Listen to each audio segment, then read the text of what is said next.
Welcome, dude.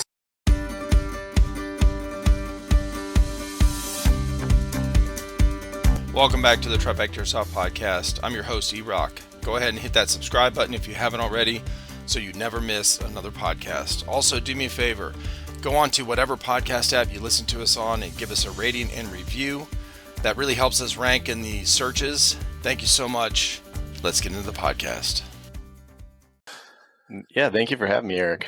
Pleasure to be on. Dude, Brandon, right? That's right. Yeah, Skirmesh. That is an awesome background. Is that a green screen? No, it's just A flag? Zoom. Well, no, Zoom takes care of it. So I don't know if I move my hands, you can probably see it. What, bro? Yeah, you gotta teach me the ways. Yeah, of you see? Zoom. You see the between my fingers there? You can see the background a little bit. Yeah. There's that's awesome. Yeah, Okay. go to settings, and there's let me see if I can find it real quick. Yeah, here. so on the view thing, I can do that. Up at the top right, there's a view where I can do immersive, and it does. It gives me an option to do different backgrounds, blurred background, kind of like Discord does, and choose these backdrops, the preset ones. So I guess there's you just load up your own image. fucking awesome, man. Good job. I love it. So these are my my shameful plugs here, but this is the background that we use when we do we set up like fields and do our demos with customers. So awesome. Well, no, you got to represent, You got to represent, man. That's the whole point. Like, if you're not proud of what you're doing, and then you're not willing to post it or put it out there and put a big flag. Look, I got TriFecta right here. My logo. I got. Well, it's kind of cut off, right? Yeah, on that flag or on that on there. But I always wear, something, and it's always on here. Like that's, branding is about familiarity. That's what it is. So like your logo, it's unique. It's very simple design. And when people start seeing that over and over and over, they'll recognize that without even having to see the name. And that's what you want. Yeah, we actually didn't converge on that until about a year after. We'll call it like an initial launch. Okay. We weren't in very many fields, but it took a little while to converge on this logo. But yeah, we like it quite a bit. Awesome, man. Well, let's go over. So normally, what I do on these podcasts, I'm just BSing with people about their background, how they came up, kind of thing, how they what led them into airsoft, and then wherever it goes from there, usually. So I thought we could kind of do the same thing, maybe. How you got into or where you're from, how you got in, what led you into airsoft. And then I definitely want to see a bunch of stuff about the skirmish. And to give everyone that's going to be watching this or listening to this later, a little background. I found out about you from Honey Badger, call sign Honey Badger. Yeah, he plays in Texas, right? Right. And he tries to play in Texas, but they're shut down. It's unfortunate because he plays at High Ground, right? In Houston. Yeah, he played at. Well, he did play at High Ground. What do you mean they're shut down? High Ground hasn't been open for, maybe 3 months now. They got shut down for. I don't know all the details firsthand, but it's something to do with their fire alarm system. Oh, the legal yeah. So the field and the store, as I understand it, are both shut down. So that's okay. It's tough. Yeah, no kidding. Yeah, he went to that. I think he plays in Dallas, Fort Worth area. Okay. Or anyway, yeah, he's somewhere over there. But he did go to that High Ground opening. But his home field is 818 or D14, something like that. Okay, so maybe he doesn't play all the time then in Houston. Right. No, that was just he went there for the grand opening a few months ago. But he told me about your system, and I was very interested because I thought, what a cool idea. And we'll get into, obviously you'll get into the details, but where we don't have to spend the whole night going over. Yeah, I don't want, this doesn't have to be a sales pitch, so we can, No, but no, yeah, dude, yeah, absolutely. I want to promote the hell out of this because it's a really cool system. Because what I've seen and what I've heard with talking to all these different people, milsims hmm have the one issue they have with these apps that they can use. So there's apps out there for anyone that doesn't know. When you go to yeah, milsim, there's hundreds and hundreds of people typically, and you can track your teammates. They have apps out there that do this. The problem is typically milsim venues are way the fuck out in the middle of nowhere, hmm and there's no service. Very spotty cell service for sure, and so you don't have a local setup to keep track of all that stuff. And so your system does kind of takes care of that issue yeah. in real time and all this stuff. So, but let's go over your background and stuff. Like, I'm really curious about how you got started and I guess where you grew up. You're in Boston, right? I live in Boston now. Yeah. So I have kind of the classic story of, I grew up in Texas, so East Texas, Okay. pretty rural. Lufkin for anybody out there. Go Panthers.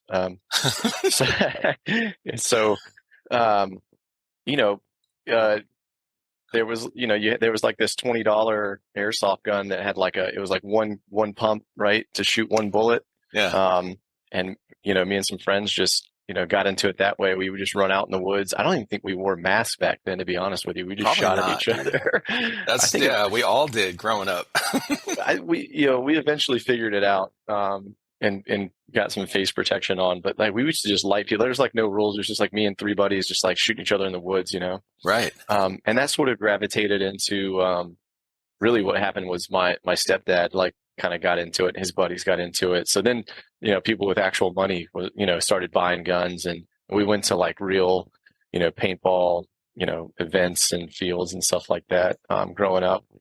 And, and I just sort of enjoyed it, like it's not really, it's not like, there's people that are just generally afraid of guns. They don't want their kids sort of in that environment. But I was having this interesting conversation with somebody the other day, and they were just sort of not willing to do it because it represented sort of gun violence and things like that. And it's Right. like, well, it really isn't about that. It's a fun, good time. Like if there was a different way to get like 200 people out in the middle of nowhere just having a ball, like I would do it. But Yeah. this is one of the few things where you can really do that. And it's physical. It's sort of, exhilarating. You get kind of that rush. You have that, you kind of have those opportunities to kind of overcome a little bit of anxiety or fear, like you're trying to clear a building, and you're just like, oh, here we go,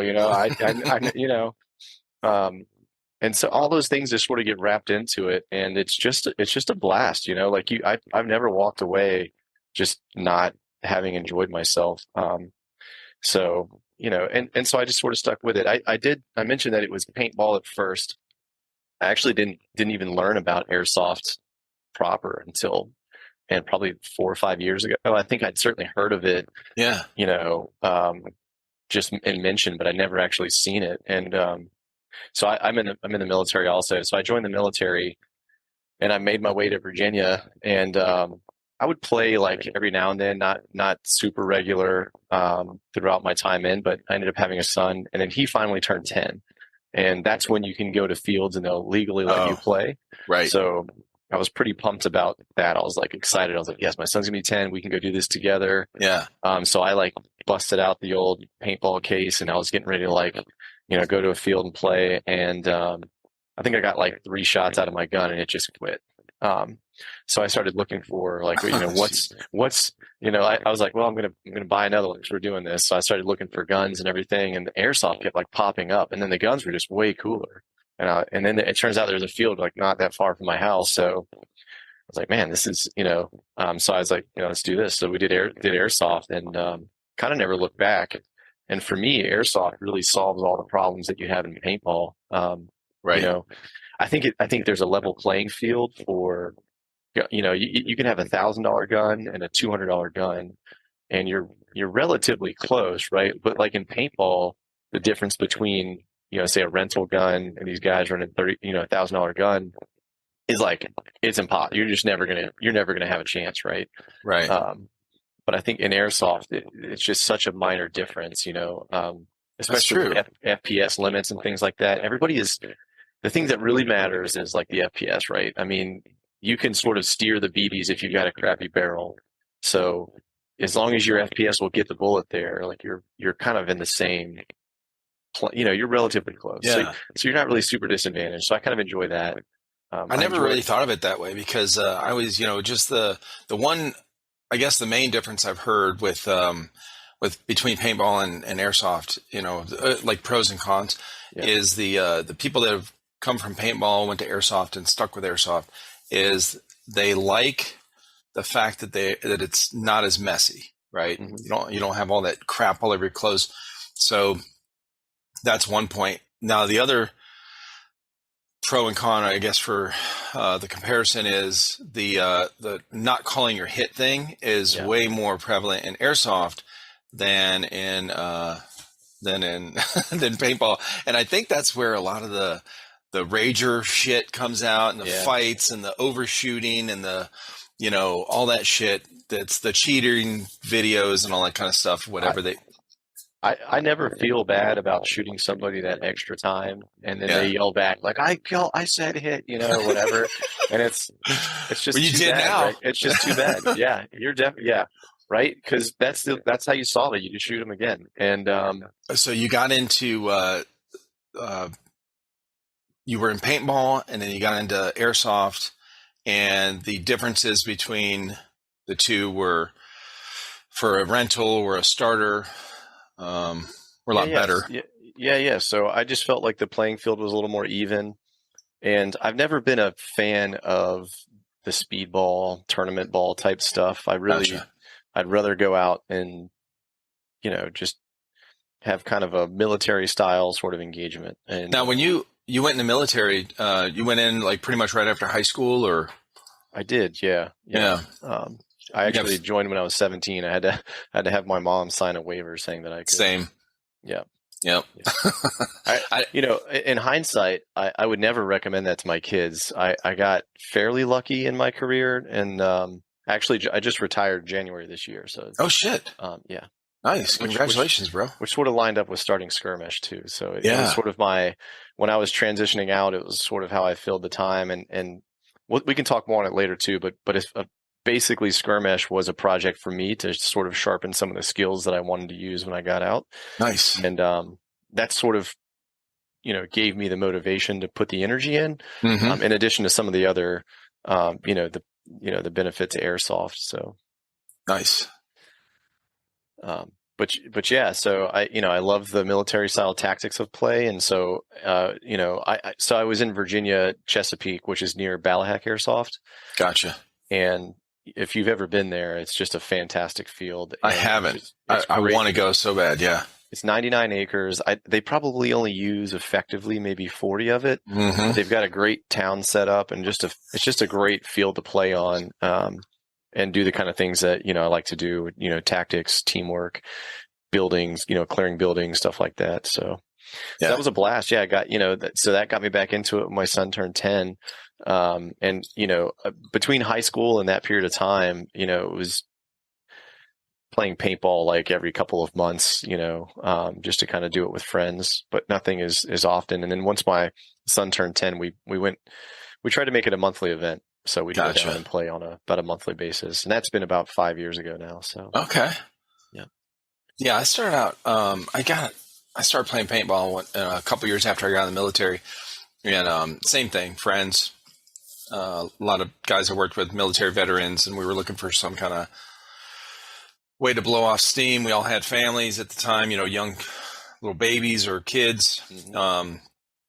And we worked a lot of overtime. So we needed that guy time, like once a month or something, once every couple months to get out and just beat each other up with paintballs. Oh, right. Yeah. Yeah. No rules, just, shoot the shit out of each other and, whatever. So. Speaking of other things that are better in airsoft, is it doesn't hurt as bad as paintball does. Bro, There's no, I mean, it can, but Right. on average, it definitely does not. Right. So, Like most of your body, where you get hit with airsoft or whatever, it doesn't hurt as bad as paintball. Paintball, the paintballs they're heavy. I mean, yeah, when they hit you, bro, it is, they're not light. So yeah, it's a huge, yeah, thwap or whatever, when you get, especially now the airsoft ones people I've talked with, the fingernail hmm shots. Oh, I can't imagine. Like that pounds per square inch thing comes oh into yeah. effect, right? Uh, I so, always wear gloves. Yeah. oh my God, for real. I just, this Milsim we went to last weekend was in, here in South Carolina. It was, put on by Third Coast Airsoft. It was, Iron Dagger 2. And one of the guys I was talking with, he was like, it was Sunday right when they stopped, and he held up his hand. He had just like right here on that bone, and then The the worst. finger right at the base of the hmm fingernail, and it was black and blue and just swollen. And I mean, he could not bend his finger without wincing. You know what I mean? He was like, "Dude," I said, "You don't wear gloves?" He's like, "I wear gloves, but that one is fingerless, Yeah. the trigger." Yeah, of course. And he just happened to be, uh, oh, I know what it was. He was grabbing his grenade. Mm. So he went to throw his grenade, and his hand was like this. Like how, it's so weird how, the this these tiny little moments and tiny little spots hmm that aren't covered get hit with a fucking tiny little BB. Oh yeah. I don't get it. So the first day that I took my son out to play, I patted him up, man. It was a For nice sure. day, but it still was, he had like two hoodies on, like gloves, full mask, except the back of his head was open. Oh And shit. I told him when it went out, I was like, it really doesn't hurt that bad. Plus, I put all this stuff on him, to made him feel good about it. And some idiot in the crowd like shot off their gun, while we're waiting in spawn to like Oh. rush out, and it hits him right in the back of the head, and it's like gushing blood. Oh my And God. and I'm just like telling people like, yeah, don't don't say anything because that'll be the end of this. So Yes. I'm like, it looks fine, like you'll be fine.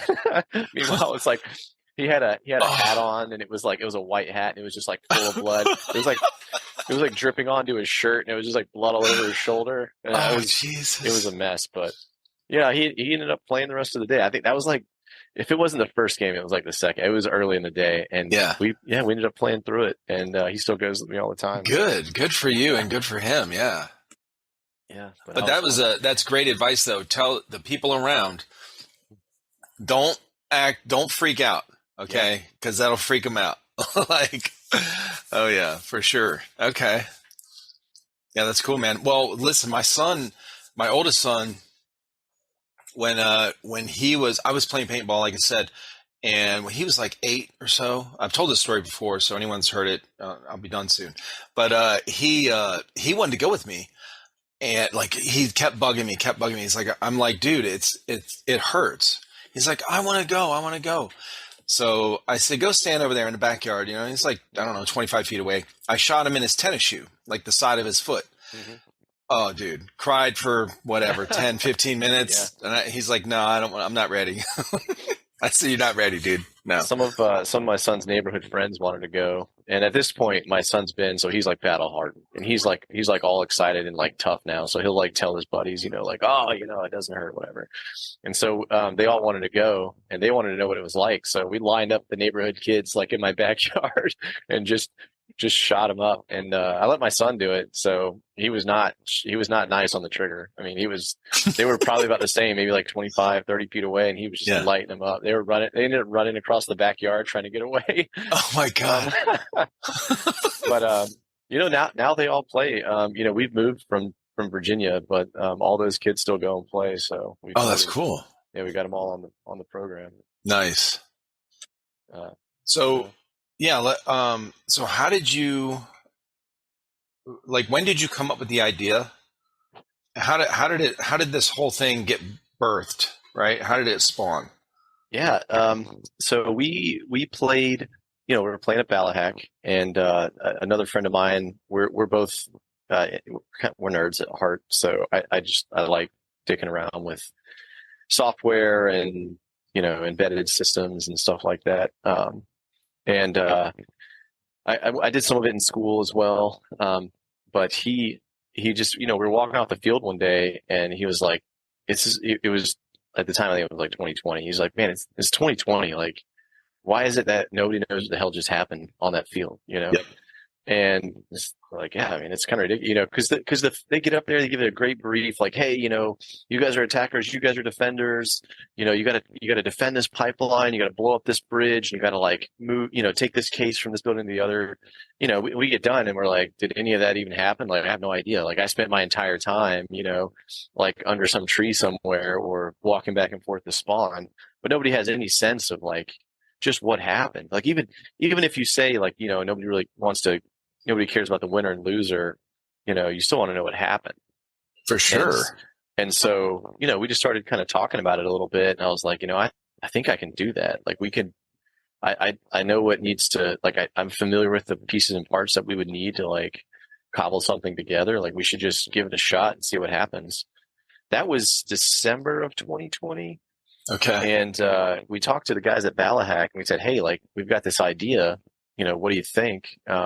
Would you let us test here? And they said, sure. So we spent basically December to March developing what is now Skirmesh, and we ran, they called it Selena Gambit at the time. I don't know if they do that anymore.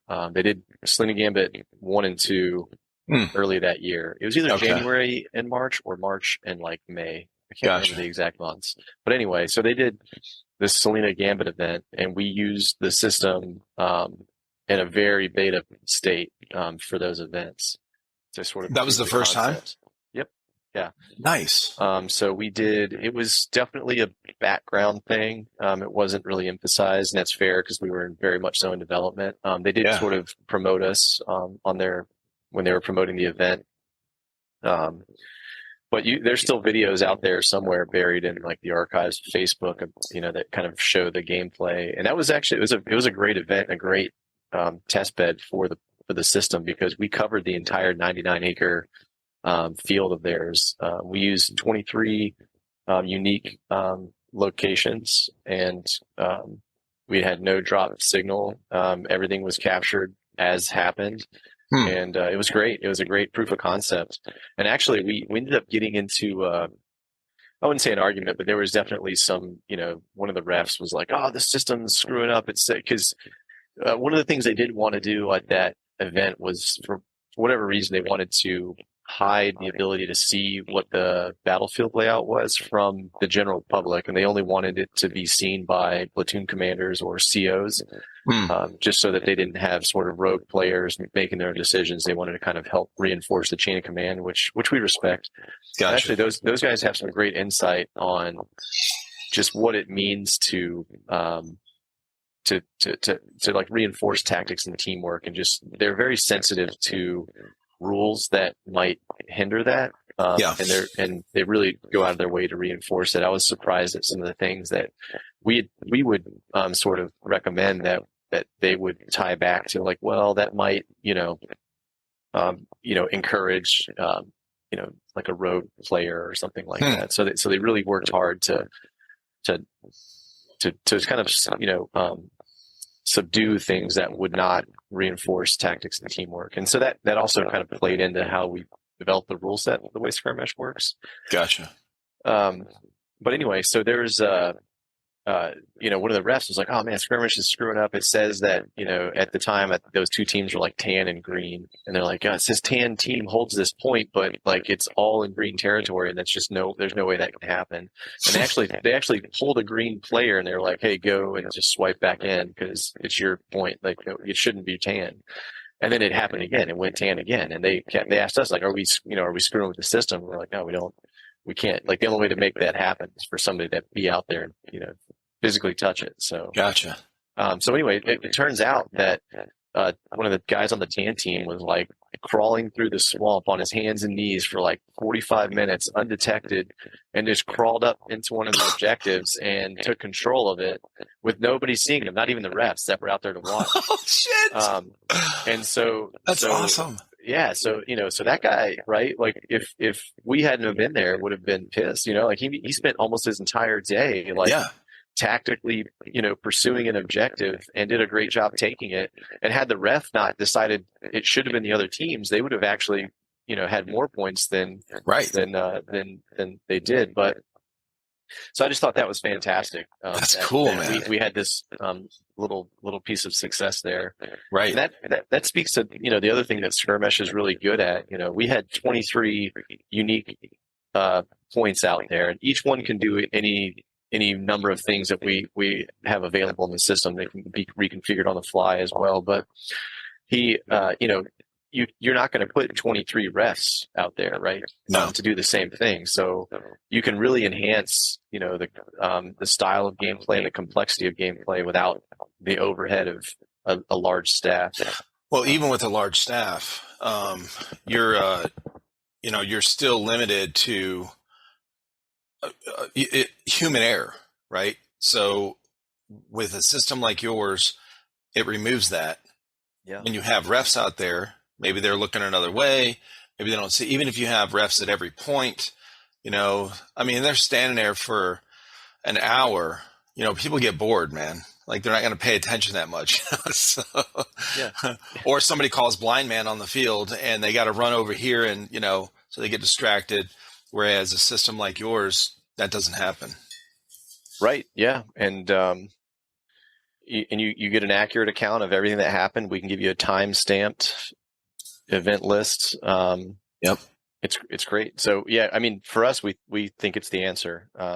So you said there's 23 points of what now? Information or something? So each, so I'll do a little show and tell. So each, you see this little box here? So this is what we use as like a capture point. And this serves, so this little target here is behind it's an RFID reader. So we can uniquely identify the people that, approach this particular one. Right. And, so each one of these would go into a territory. And so it could be anywhere within that territory. It could represent, a building or a specific room. However the game is set up. Right. And this can be a number of different things. It can be a capture point, which is the most common.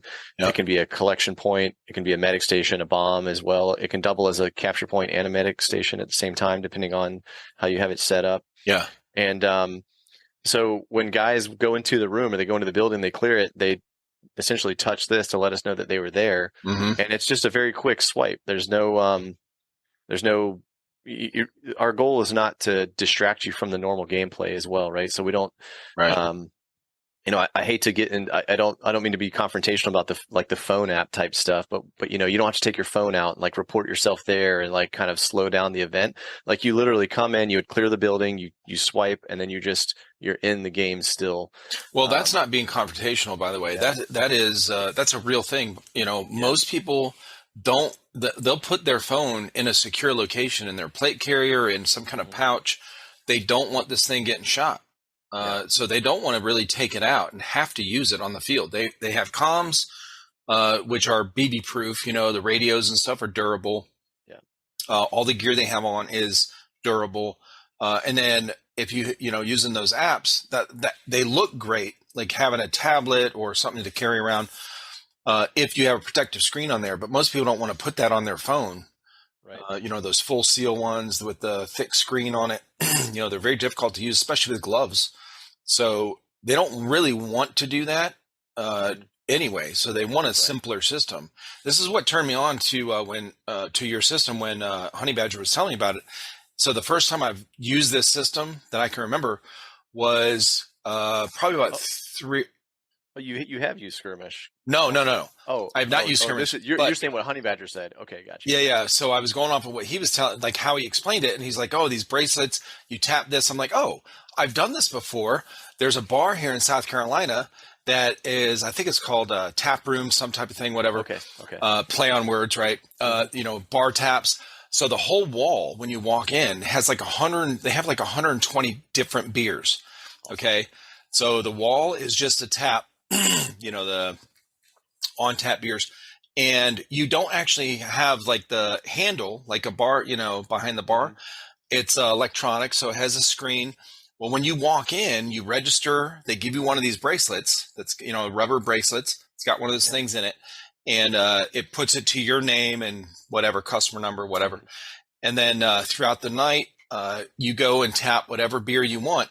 And when you tap it, obviously it registers to you, and then you get an option for what size of beer you want. You press the button, it fills your glass up to that point, and then so you can try like 8 ounces or 4 ounces if you just want to try all the different beers, kind of thing. So in the end, when you leave, you take your bracelet off, they tap it. Now you don't keep your bracelet, obviously, you leave it there and they probably clear it and whatever. Mm-hmm. But that brings up all the things that you had purchased throughout the night. And I thought, wow, that's a cool system. So anyway, when Honey Badger was telling me about this, I was thinking, oh, okay, similar type. Yeah.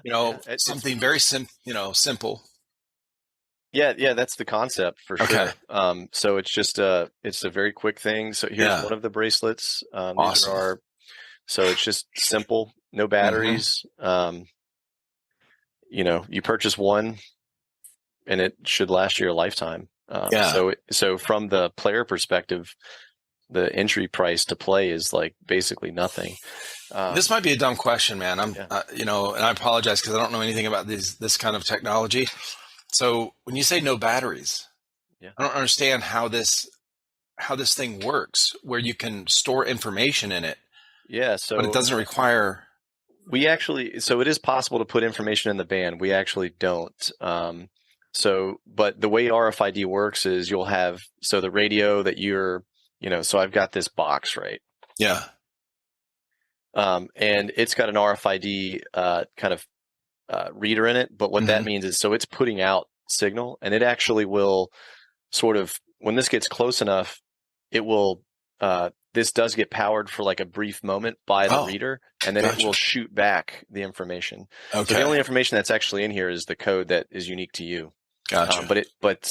It gets powered. The answer is that it gets powered by the reader when you're in close proximity. So when somebody purchases one of those bands, that's for them, they keep it, right? Mm-hmm. Yeah. And then, so now that is programmed to them. So when you program that for, like, if somebody purchases that band, you have to obviously, what do you give them? Like their call sign or something, or is it assigned a number?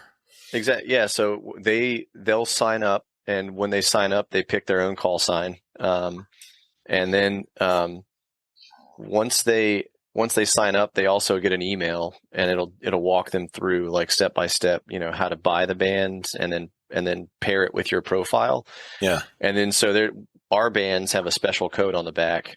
You'll go to your profile, type that code in, and then that's how Skirmesh knows what band belongs to you. Gotcha.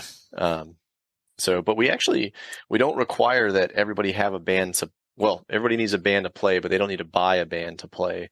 We also, we give the fields a bunch of these like really cheap ones. Yeah. See, that's the kind that I use at the bar. Yeah. Okay. Yeah. So these are, you can't recover the code, and you can't pair it to your profile. And gotcha. So we just, we set the fields up with hundreds of these, and they just, if you don't want to buy a band and kind of join the ecosystem, then you just use this, and what happens, you can still contribute to scores and things like that, and like the death count and all that good stuff, but you won't see your name. And if you're looking at the scoreboard, what you'll see is just like a random name that gets generated. So like if you and I are looking at the scoreboard on two different computers, you would see a different name than me. I gotcha. And then that just gets kind of recycled to the next person. And then, so then hopefully, they enjoy it and they come and they buy a band. But we actually don't sell the bands directly though. We let the fields handle all that stuff. So we wholesale to the fields, and then they do the rest. Gotcha. And that's sort of where the business partnership is we actually make less money than the fields do on our own system. So if you can imagine that. So, yeah.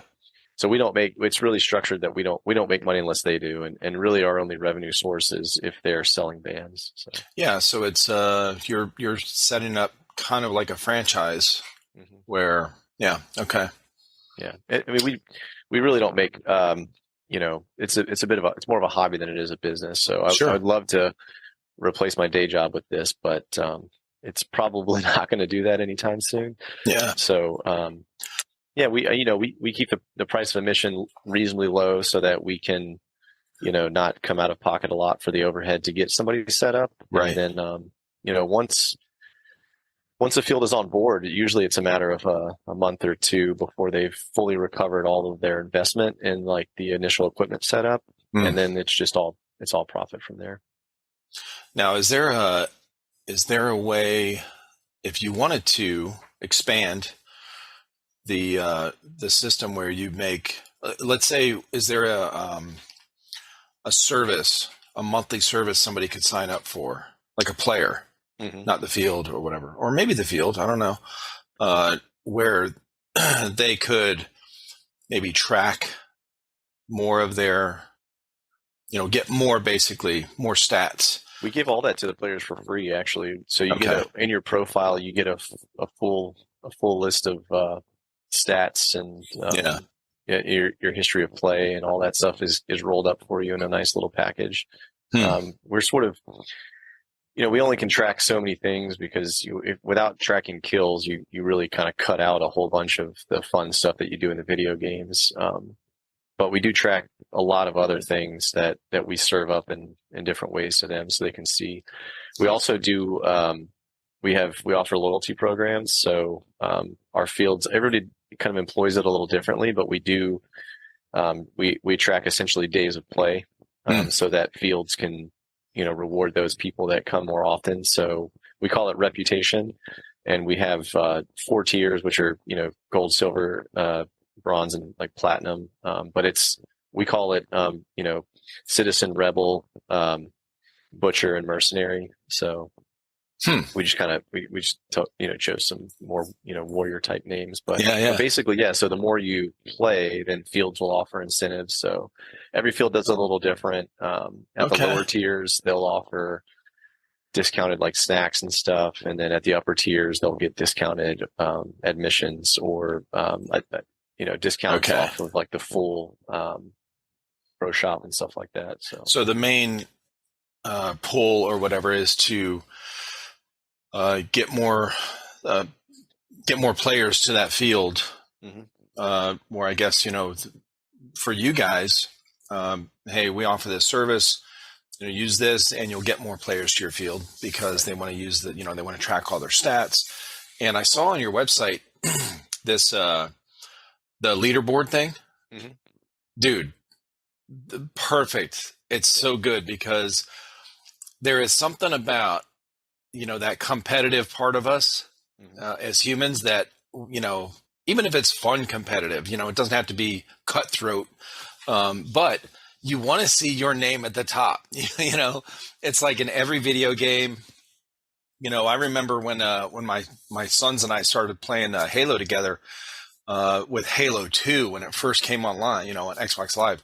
And partway through, I don't even know if it was or if it was part of Halo 2, but later on, I know it was in Halo 3, where in the middle of a match, you could hold the back button or whatever, and the screen would come up, the overlay or whatever of the lobby and current, real-time stats, death kills, kill death ratio, whatever. And you could see who's like, oh man, I need to get up, I need to do this and I need that. It really kind of promotes that good competitive, like I want to go more, I want to play more, I want to do better, or whatever. Yeah. So it's a cool setup on your site. Yeah, we'll have to throw up the screen share so I can definitely kind of walk through it here in a minute. Absolutely. So if we were still sort of taking all of Balahac's advice, which we do enjoy their advice, we would never have done the leaderboard because that to them sort of destroys the whole teamwork. You get these sort of like individual lone wolves and whatnot. Yeah. So Yeah, but I mean that's But part of still. I get that part, but yep. you could also maybe incorporate the team stuff, maybe an incentive Mhm. for. I don't know if is there a way for people to register not just their gamer tag or their call sign, but maybe Yeah, what to team? like a clan or a team or something. Right. We do have the it's not well developed, I'll admit to that. And I Okay. think what I'm kind of waiting on is a little more community, I don't know, pressure to do it maybe. So we offer a lot and not all of it's getting used. So I want to kind of like Right. let the community sort of like, make a little, kind of Right. develop All the the next thing. unused stuff will get weeded out, and Yeah, so if I focus a lot of time on making sure that the game mechanics work well, and not that the players aren't important, but it's probably important to kind of frame the understanding of like when we made Skirmesh, it wasn't for the player, it was Mm-hmm. for the fields to run more effective games, and the players are sort of a consequence of supporting the field. Um, like our goal really is to enable the fields to, again, run more complex games with less overhead. Right. And and if that's done well, then the players would enjoy themselves too. And sort of what falls out of that is, we can track the player stuff, and so we sort of serve that back up to the players. But it's also, our business, our customer really is the field too, which again, so their customer is the player, but so there's always a connection, but Right. most of our focus is kind of targeted at, how do we enable Sure. the fields to just be more effective, and just put on more interesting. Well, I mean, that's where it's going to be used. That's where the game is. Yeah. Yeah. So that makes sense. And I would go crazy if I had to deal with like thousands of individual players. Yeah. Oh God, no. I definitely don't want to adopt, like the several fields and all the players that go to every field, right? So. No, hell no. Well, you can't even keep up.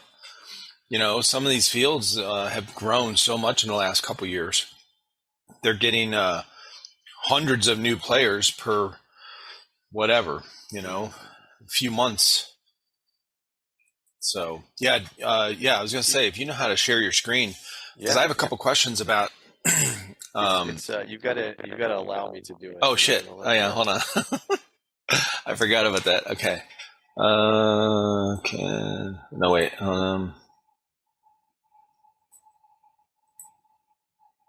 One. I think what some people don't appreciate though about Skirmish until we get a chance to explain it to them is just sort of how complex it really is.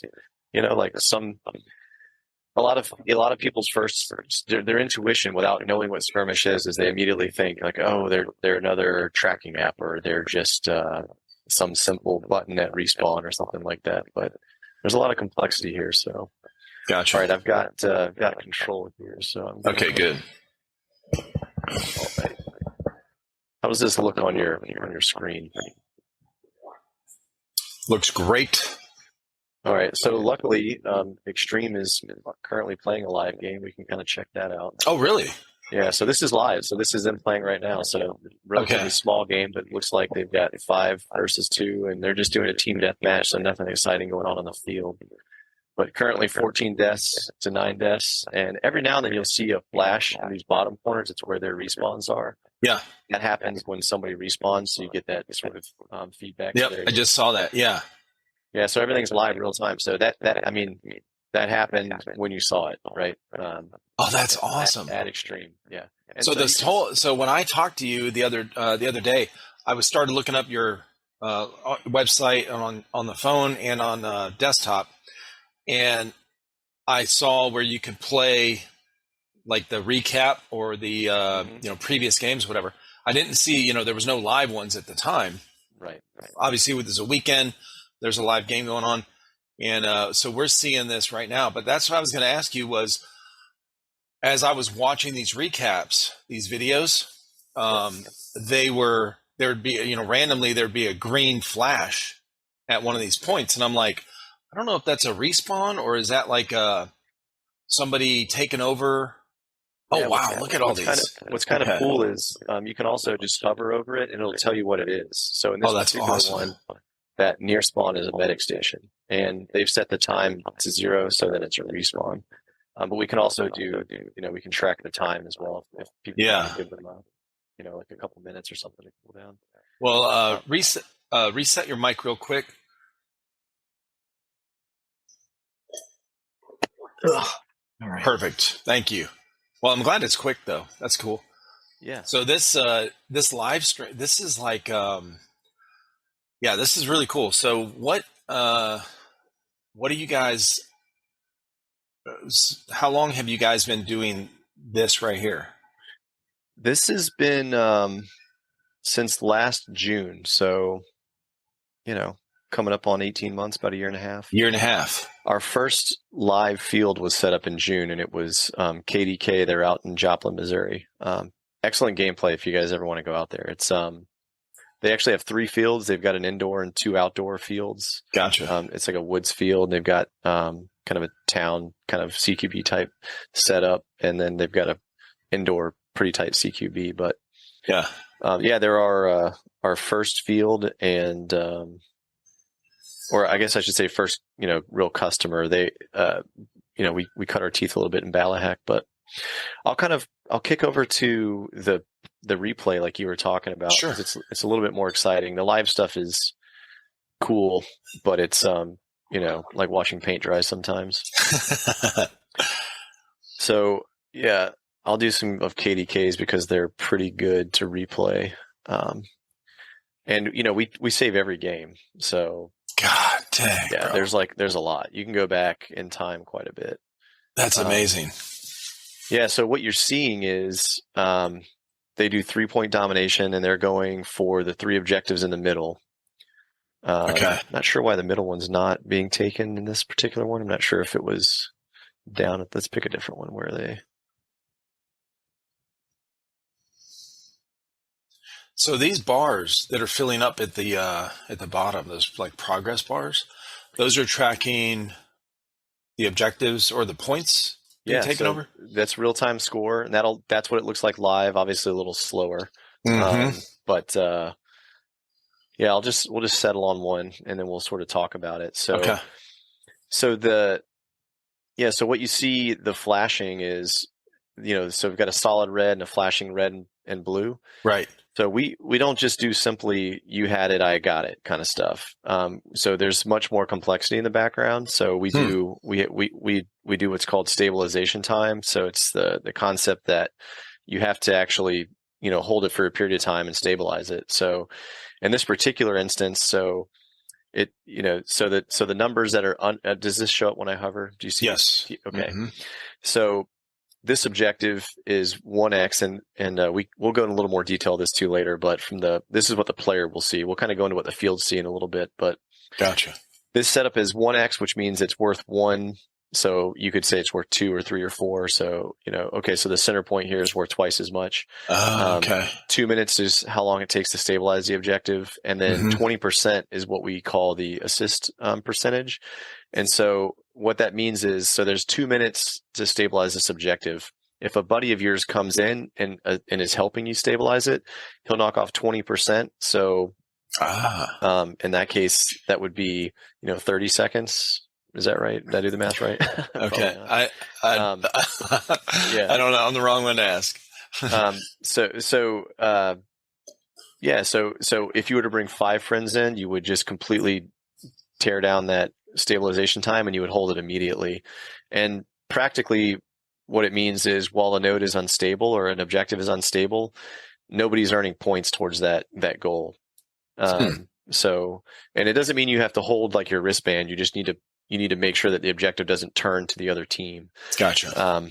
And then some other kind of interesting things about that are that if I'm blue team and I lost it to red team, if I only lost it for, let's say, like 20 seconds out of that 2 minutes, when I take it back, I only have to pay back that 20 seconds that I lost.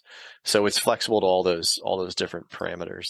So all right. So these ones that are flashing like this, when somebody goes in there, let's say I run in there, I tap my thing on there. Now it's turned to my team, right? Yep. Okay. Let's say I'm hanging out in there, but I'm not.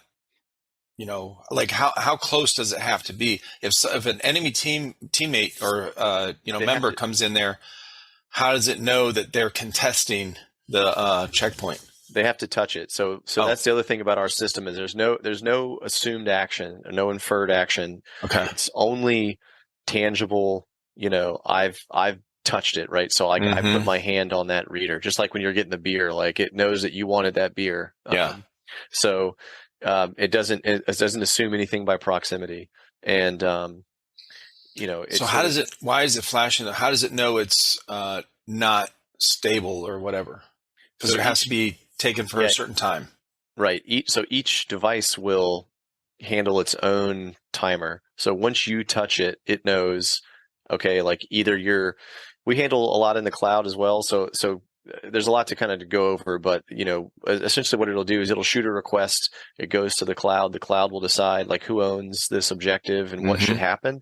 And then it sends that back down and it tells the objective is like, okay, hey, you should be captured by red team now or something like that.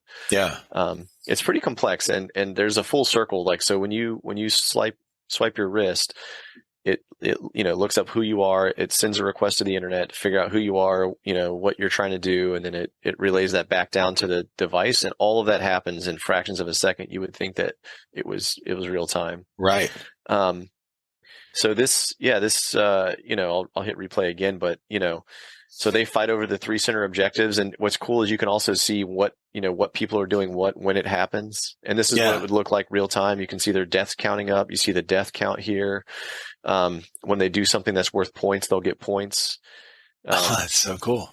We try to not necessarily declare a winner. I mean, we do put a total point value on there, but everybody's got a different kind of way to declare a victor, and we don't really want to. We want to give you all the information you need to declare the victory, but you kind of decide what matters, right? So these bars, like the kind of maroon looking here, are based on how much time they're team points. So how much time that the team has held those objectives. Gotcha. So the only thing that feeds into this point here is what the team has accomplished. And then the blue is what the players have done. So the players that actually swiped, to go and capture the box or assist in capturing the box and all that sort of stuff, that will feed into these points. So you might say, I don't care about what my individual players do. I only care about what the team does. So you can decide, okay, who's going to win this one, which would be kind of interesting because in this case, Team Bravo would win over Team Alpha, even though Team Alpha clearly has the higher point value. Huh. You might just decide that, 17 or the death count is what is going to decide the victory. So you might just look here. If you want to go on player action, you could look here, and then again, objective control points there. So, Right. or just go by total. So we offer sort of, and you can choose, right? And then some people might just say, okay, whoever owns the most at the end would would win. Gotcha. So different ways that people can choose the victory. And I think most people probably don't actually spend a lot of time declaring a victor, particularly in the way that the indoor guys kind of just play these 15-minute rounds and move on. Now, what's the difference again with the player action? The blue part of the bar. Is it? Yeah, we break the points up into two big categories. There's player action and team action. So things that the players do earn the player points. So the players capture objectives. The player assists in capturing the players respawn. If you had a collection point in this scenario, players would do the collections, stuff like that. So that's how players earn points. Yeah. Things that earn team points are objective controls. So how long did they hold that objective? That's primarily the one that you'll get for the team, but it's that type of stuff. So, and that's really cool to see, though. Yeah. And we'll go to, let's see if there's anybody else doing it. No, nobody's playing. Oh, yeah, there's a couple games playing live right now. So, unfortunately, these guys love to play team deathmatch style games, and right. So we don't see a lot of action, but so on those, you'll see is the respawn light up. Yeah. Gotcha. Some people, so Extreme, for example, they've got a lot of pretty creative games that it's tough for something like Skirmesh to just sort of take over. For example, one of the games that they play is they've got a 4-wheel drive truck in there, and they have wheels that they'll take off and just like scatter about the field, and you have to retrieve the wheels and put them back on the truck, and then that's your extract. Holy shit. So it's tough to like what do you do? What do you do with Skirmesh when you're trying to do that? Like where do you put the box and things like that? Right. But let me go into kind of some behind the scenes stuff. So what players won't see when they play are these two little buttons here on the left. There's the gamepad and the puzzle piece. Mm-hmm. And actually, before we go into that, I'll skip to the leaderboard because we're talking about that. And, Gotcha. Yeah. So yeah, so you mentioned leaderboard. Awesome. What's also cool is if you have a profile and you're signed in, you can click and it will take you to their profile, and you can get their stats roll up. He doesn't have a picture, unfortunately. You can see that as well. Gotcha. But this is what I was talking about earlier. You can earn reputation, and he's actually made it to the top. So Butcher's the top one. Oh. But these are his stat roll ups. So what? Oh my God! Look at all those. Yeah, decent captures, assists, lots of medics. The way we handle medics is I was just going to ask that. Yeah, you get -1 point for checking into medic, and you get a positive 1 point for checking back out. So like if you just were to respawn, you would net 0 points. But in some games they do limited respawn. So like you might only get like two times the respawn and that's it. So if you use that last respawn, then you'd be at -1 points net for the game. Yeah. So that's how you can kind of earn negative points this way. Gotcha. And then we tried to sort of serve them up in a cooler way by just throwing out some ratios and things like that. So how many survival points they have to death ratio, and like death wish, deaths per game, stuff like that. And then assaulter is kind of my favorite one too. So that's how many times you try to take an objective that it actually results in a stabilized captured objective. Oh, nice. So that's kind of hard to do. And this guy doesn't do a lot of collections, but you could be a collector as well. Yeah. And survival is kind of the hard one to explain because it's there's some math behind it. But the way it kind of shakes out is what we wanted to do was try to figure out a way to try to enhance sort of like we can't do kill to death ratio and stuff like that. So what we're trying to do is just find a way to give players points for having survived. And so what we do is at the end of the game, we sort of count up who has the most deaths. I'm hearing some static. Is that me or is that? Oh, did it? It's probably my. I can reset here. Yeah, go ahead and reset. Yeah, I'm so interested in this. So survival, is that like basically how long they stay active without having to respawn kind of thing? Yeah, it's here's a cool one. So what we do is at the end of the game, we figure out who died the most. Yeah. So that person sets the bar and they get no points. So everybody that died less than them will get the difference in points for the number of times that they. So like let's say the top death was 10 for that game, and the next player only died 5 times. They would be awarded 5 points for that game. But then there's a bit of a catch. So the other thing that we do is we sort of normalize that number by the number of players on the team.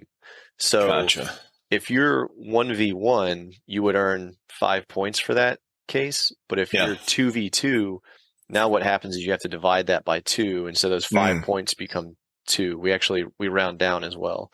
Okay. And what happens is the more players that are on a team, the less that becomes a factor. And you can imagine in like a really large game where there's like 50 on 50, especially large conflicts, sometimes people never die. And you don't want to like give 20 people, 50 points or whatever because they just never died.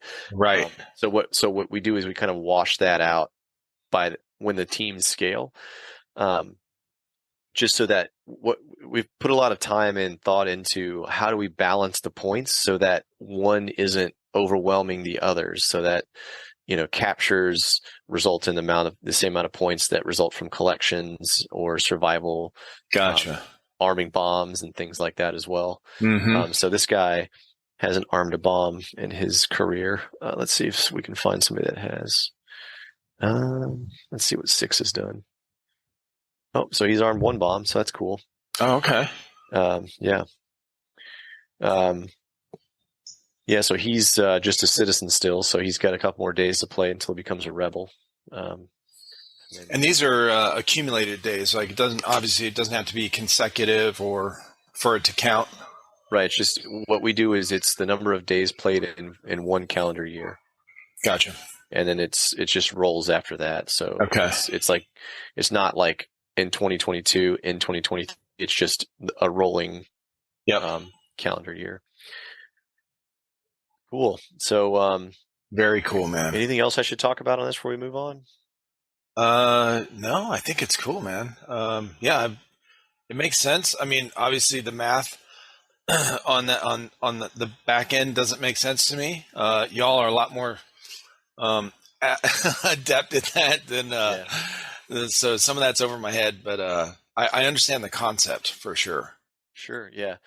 So what I'm going to do is, so these two are sort of really where the fields spend their time and really where they really where they benefit from skirmish. So this is sort of like the magic. This is the behind the scenes. Now, you teach do you have to go through like a process of teaching the field owners how to use this kind of setup and, to their benefit kind of thing? Yeah, we do. So I'll do at least 2, usually about an hour. They can go longer Zoom sessions just to and really I do this before we get in kind of a partnership, just so I'm like very clear about how I don't want them to have the wrong expectation going into it. So we like to get this out of the way before they actually get on board, just to make sure they understand how it all works and what they're getting into. Gotcha. And then we typically will set up on site, and then I'll do like a full hands-on with them end to end, like this is how you run a game and all that sort of stuff. Okay. If with the exception of 1 field, so Shot Zone was set up remotely. I actually didn't set them up in person. Oh, okay. They're fairly recent as well. It just the time that they needed the system was just it just didn't work for my schedule. I had too much going on to fly out there, but right. They're sharp guys, great bunch. So they picked it up easy. And I've been hearing a lot of good things about Shot Zone. Yeah, great. Yeah, Ethan's a fantastic guy. He's put a lot of work into the field that he's building, and they put on great tournaments as well. The live stream is awesome. Okay, so this is sort of I'm in I mentioned Delta Airsoft earlier. We were talking with them, so I actually set them up with a field and a profile. Okay. I'm in their profile, so they're not actually on the system yet, but so we'll play with theirs. Okay. And what you get to see is so this is the configuration page, and if they had more, they would all show up. And so when a field gets on board and they want to make a new game, they just click add new game, and then it's free form from here. They go, I want to call this I don't know, we'll do search and destroy. There we go. And then if you had multiple maps, you would pick the map that you want to associate with this game. Gotcha. This one's pretty straightforward. They've got 1 map, and then once you select the map, it'll pop up and you'll get to see kind of how it's all laid out. Now, when you so each field you go to, you guys have to do somebody has to draw this out. Yeah, so far everybody's had their own field map. I have helped with a couple. Okay. But for the most part, most fields have this already, and so we just use what they have. It takes a little bit. I've got to do some of my own magic to sort of digitize it and then get the overlays right. Right. Like for example, this was 2 separate images that I put together, and because the names are weird, like Northeast is down here, I put a little compass rose so that it would, you can't read the end, but it's right. It's kind of help you orient yourself. Sure. But I guess I could have rotated the entire field around, but once they're a paying customer, we'll get to we'll finalize like what it all looks like. You know, if Right. this is the right way to sort of carve it up or not. Gotcha. But the next thing that we do is you pick teams. So it's free form. A lot of guys just leave it in the default, but it can be anything. So it can be like, the dragons. And this was what's going to show up on the game. We'll do dolphins. Oh, okay. And what's cool about what we do as well is we're not limited to 2 teams. So if you want 3 or 4 or 5 teams, you just nice. you just add them seamlessly. Right. And so I don't have enough creativity to them all, so. Yeah, I know, right? Just throw names, throw words out there. Yeah, super cool. Right. So that's what will show up, and then you can also pick the color. You can pick any color you want. It's fully, nice. Fully selectable. Looks a little bit different if you do it on your phone, but you just pick the colors. You can also choose if you want to just, do them here. You can, if you know your favorite, RGB color, you can do that. And I don't know, we'll do like a purple. Yeah, sure. And so, you set up the teams. And what's cool about this too is it's flexible. Because I put 5 teams in here, I don't have to play all 5 teams every time. Like when I'm starting the game, if I just put people on 2 of the teams, that's all you'll see. So you can be flexible. You don't have to have, 10 different scenarios to cover like different team sizes or whatever. Oh, okay. You can just have one scenario. Right. That gives you the option of adding teams if it fits for, that particular day or whatever. Right. Like you don't need a team deathmatch for like 2, 3, 4, 5. You just do, whatever team deathmatch. And then it'll be obvious because you'll see the scoreboard for the different teams. And it just handles it in the background. The next thing that is pretty cool, this is actually relatively new in the last couple of months. But we have rules that we put in. So you can enable things like limiting respawns. Yep. So what's cool about this is once they respawns the number of times that you limit it to, let's just say twice, then it will lock them out of the game.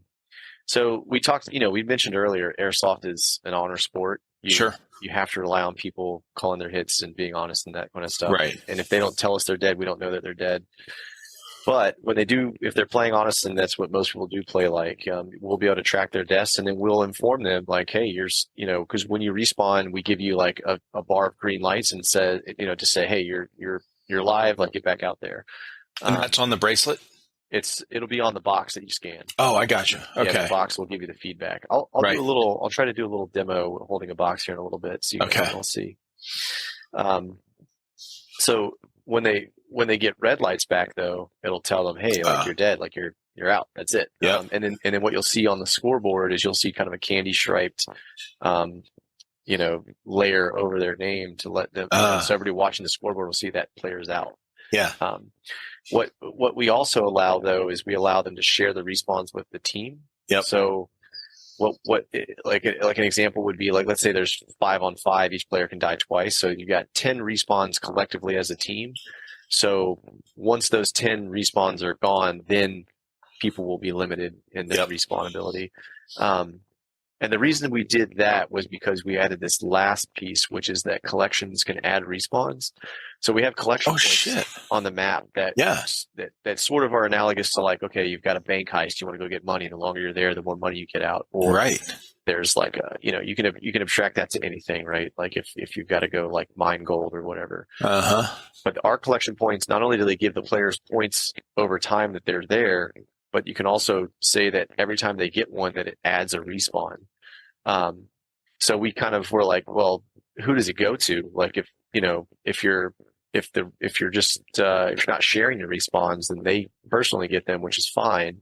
But wouldn't it be cool if when they got one that they could bring a teammate back in? Yeah. So we do allow that. And we're sort of playing with some ideas. I really like in both cases, even with kind of individually limited respawn, for the ability to earn a respawn to get a player that's knocked out back in. So we might in the future add some logic that sort of finds, the player that's been dead the longest or something like that and bring them back in. Gotcha. That way. So that's kind of fun. It adds an element of interaction that it does. didn't exist before. And it gives you can kind of guide incentives or guide their you know their missions or their objectives or what their priorities, I guess, are in the Yeah. game Yeah. based on like these things, like collecting, collections, adds, respawns. That's a, yeah, those are cool additions. Yeah, I didn't Yeah. know you could do all this. I seriously, It's when so, it's so we're so more so the amount of complexity would blow is going to blow everybody's mind when they get this new. I mean, it's just not a simple. It's not a simple, I thought it was a tap and track. go, man. Like, Yeah. hey, flip the switch kind of thing. Yeah. Like the mill sims that I'm familiar with. I've talked with a lot of people. They the objectives. They have the little box that has like a, I don't know, some kind of timer thing on it. You flip it one way, it counts for your team. You flip it the other, it counts for the other. Oh no. And they tally those points up at the end. And I think some of them have some of these event coordinators have the real time kind of thing hooked to those boxes or whatever. Yeah. I'm not sure how the technology, what they're using, but they can see in their headquarters or their FOB or whatever, like what they're what's going on with each those counters and stuff. Yeah. But so I thought that this was kind of like that kind of system where, hey, Right. you can tap this for and you tap the respawn. Oh, okay, we see that you're here, we saw that you just respawned, and that was it. I didn't know you could put in all these things. Yeah. And you can name each box Yeah. You can. for So. specific. Yeah. Yeah, exactly. So it's far more complex than that. When we first got started and sort of went on the hunt for, well, has anyone already done this? Are we going to be fighting something that already Right. exists? Some competition. There really wasn't No, anything not that I've seen. like we're doing.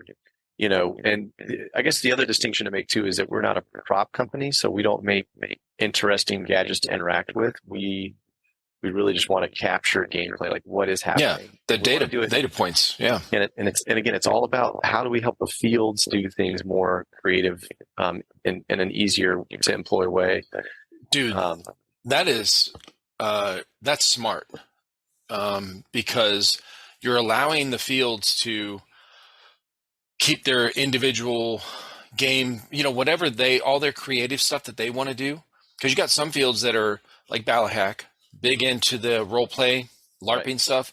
Right. Then you have some fields that are just straight, like you said, one of the live streams or whatever is, some of these indoor fields are just straight up, team deathmatch, fast paced, whatever, like speed soft or whatever. And then, yeah, man, it's cool that you're allowing the way you guys are doing this. You're allowing the fields to use this system, in with their own setup. They have creativity. Like, it doesn't limit any of their stuff. It only adds to what they're trying to do. Yep. That's cool, man. Yeah, very cool. So if that didn't already blow your mind, here's where it really gets interesting. So what I have down here, so when I set up a field and they buy like their hardware kit, each one of these represents a device that would be available to them to manipulate and put on their field. So in this particular setup, we gave them 12. So they've got 12 locations on the map and 12 devices to map to those areas. Okay. So when they build a game, they will enable the box, and then they get all these options. They say, what do I want that box to be? Do I want it to be a medic station, a bomb, a capture point? Oh my God. And so you can configure all this now so that when you go to start the game, I literally just push start and it pushes out all of the configuration changes that you need to the entire field without you doing anything, and then you're in the next game. So it's great. So the collection is like I talked about. There's no fancy features to that. This is one of the few that when you have to actively hold your wristband to the thing, because it's analogous to like literally the longer I'm there, the more I get. So imagine a bank vault or whatever. So literally they have to actually hold their wristband on the scanner for this one. And then a point or a collection is awarded every 10 to 15 seconds. It's actually The details in the background are kind of again a little gray. I mean, it's randomized because we don't want every collection to give you a point, and this goes back to I mentioned we wanted all the points to sort of come out equal, in that we didn't want collections to wash out captures and things like that. Gotcha. When we first rolled out collection, you could get hundreds of points in a single game. Like it was, you were getting like a point every 2 seconds. It was crazy. So you had to learn like, oh, that's too much. Yep. So we backed that way. We backed it way off, and now you get a point every 10 to 15 seconds. And the way that we achieve that in practice is we randomize when they're awarded a point.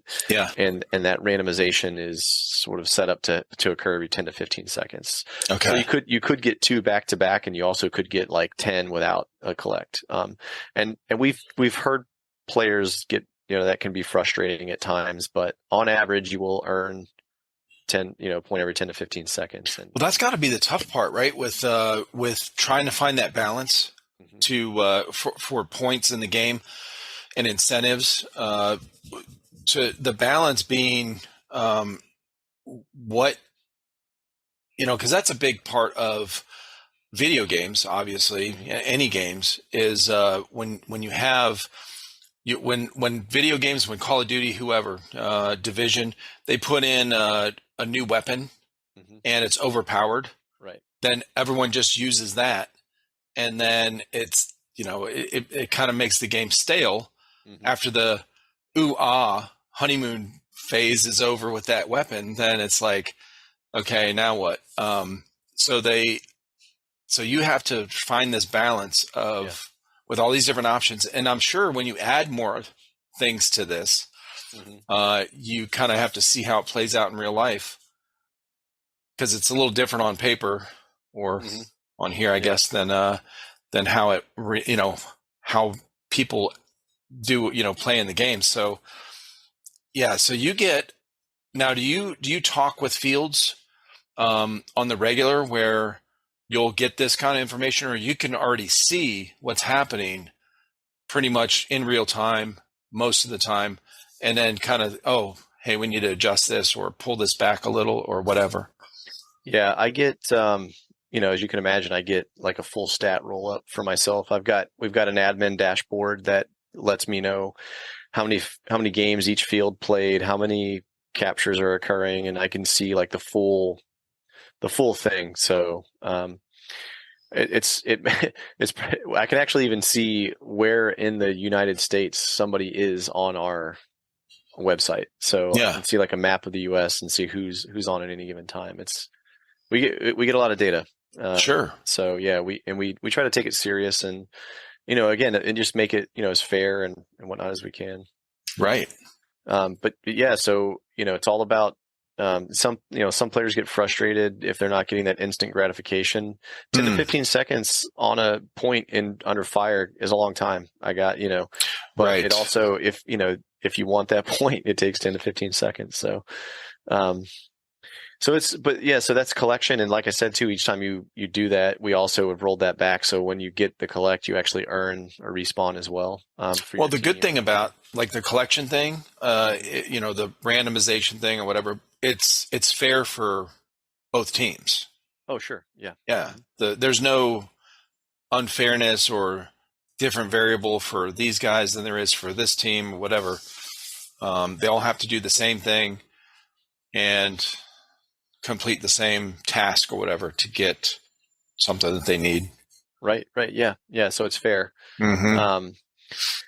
And then, the other thing that we can do, each device can be a medic station. I mentioned before, you could set different times, so you can just drag this around. Like, how long do you want it to take to respawn? Yeah. Either, 0 would be instant respawn, which is what most people do. Gotcha. But, you might want them to have like a cooldown. These are configurable in real time during gameplay as well. So like if you see, for example, that one team is just murdering the other, you might just dial it up. And wow. You know what I mean? Yeah. In the middle of the game, and then they've now all of a sudden have to wait longer. So that's option as well. Each one can be a bomb. Pretty standard bomb stuff. How long does it take to arm it? Gotcha. How long does it take before it blows up, and then diffusing. Now these sliders here, when you set that timer, uh, that is how long they actually have to be in contact with the box. That's right. Okay, Yeah, this is gotcha. another like hold it. And the box will give you feedback too. So in the case of collections, you'll see a lights kind of charge up on the box, and then you'll get a response, and you'll hear it's tactile and kind of audible as well. So Oh shit! you'll get like a beep that tells you like you've completed that or whatever. So you'll see the lights charge up, then it'll beep, letting you know that you've completed that, and then it'll give you a response. Similarly for the bomb, you'll see lights charge up, and once they fully charge, then you'll get some beeps to kind of let you know, hey, it's armed and you can move on. Oh, that's cool. Yeah, and there's different colors for everything too. So we'll get into that, I guess, in a little bit. But we didn't. I mentioned before we're not a prop company, so we could have put like an LED display on every box that shows you like the status of everything that's going on in the game, but it's just too much. Like nobody wants to sit there and look at it. No. And you don't need it. So we sort of walked back and we're like, okay, what's sort of the least that we can do to at least convey the message? And so we essentially arrived at 5 lights that are on the box. And between those 5 lights, they'll either march up or down depending on, like, let's say that I captured a point. The lights, once they'll be all in my team's color. But if it's being overtaken by another team, then they'll flash while it's being taken from me. My color will flash saying that I'm being, contested, and then their lights will go solid one at a time while the stabilization time goes down. Yeah. And once their lights fill up the entire thing, they'll be all solid, and then that's how they know that they own it. And whatever color that we picked up here on the screen is what color they'll see on the box. That's cool. Right. So and there's nobody has to touch the box for this to happen. They just set it all up here, and then they just hit start later on. This probably won't show up well. This Team 3 color, right? I don't even know what that would look like on an LED, but right. So we have the ability to do all these things, and then the last one is the capture point. And this was what I was talking about. We've got this stabilization time. So how long do you have to actually, in this case, not hold like your wristband, but protect the objective before it will be yours, right? And then I mentioned the capture assist percentage, so it'll knock this time down by 25%, so 15 seconds. That is so cool, man. Each time a buddy comes along, you'll lose 15 seconds. Yeah, I mean that is classic. All these different games with domination, or capture point or whatever. It's you run in, and the more guys, more of your team that's in that. Yeah, domination, right? Exactly. Call of Duty or whatever. It fills up faster. I would say that we are slightly inspired by some of those video games. I'm sure. Well, I mean, Airsoft in general, right? Like Mill Sims and all that is. Everyone I've talked to is like, yeah, I wanted to play Call of Duty in real life, so I got into Airsoft. Right. Yeah. So one thing that's kind of cool that you can leverage the settings on is we offer the stabilization time to something pretty insane. 40 minutes. Nobody's going to, in practice, wait 40 minutes to stabilize an objective. But what this forces now is if you really want this objective, you need to bring friends. Right? So in this case, I'm never going to stabilize this in practice unless I bring a team of 5. So I need me and then 4 friends to knock down that time. Oh, wow. So I like to, I pitched this to every field as, just really to kind of highlight, hey, this is how you could mix and match settings to create different things. And if you really want to encourage tactics, teamwork style of play, this is one great way of how you might do that. Oh my God, that's a great way to do it. Yes. So yeah, it'll never be yours unless you bring a team. Right. Or unless you're that guy that crawled through the swamp by himself and wasn't detected and stayed in there being hidden. And then the last, I mentioned the point scale, so you can reduce the value or you can increase the value. Obviously, if everything is 4x, then nothing is 4x. Right. And so like if it's a swamp that nobody's going to go after, you don't want that to really tilt the point value, right? Okay. So you might put a swamp at like a quarter, and like some central building might be a little more. And then if you want to allow medics at this point, you can also enable that. And what that allows is if you own it, you can now medic on it. So you can have like a forward medic outpost. Yeah. And that would encourage you to, take that point, and now you can medic without having to go all the way back to respawn. And then you just turn them all on. Oh And my gosh. you set them up the way you want to set them up. And you obviously name each one, or you select each one that's already put in your drop down box from that field. Yep. God. Yep. And then so these names do need to this for the fields that are interested, this is important for you. So this address is the box, right? This location is just the name of the box. So what a common problem is, people will associate a box with a name, and that box might move to, like, I don't know, this box might find its way over here. And really they're talking to this box, but they think they're talking to floor, right. And so it's important that this address, this is like the unique identifier, matches up.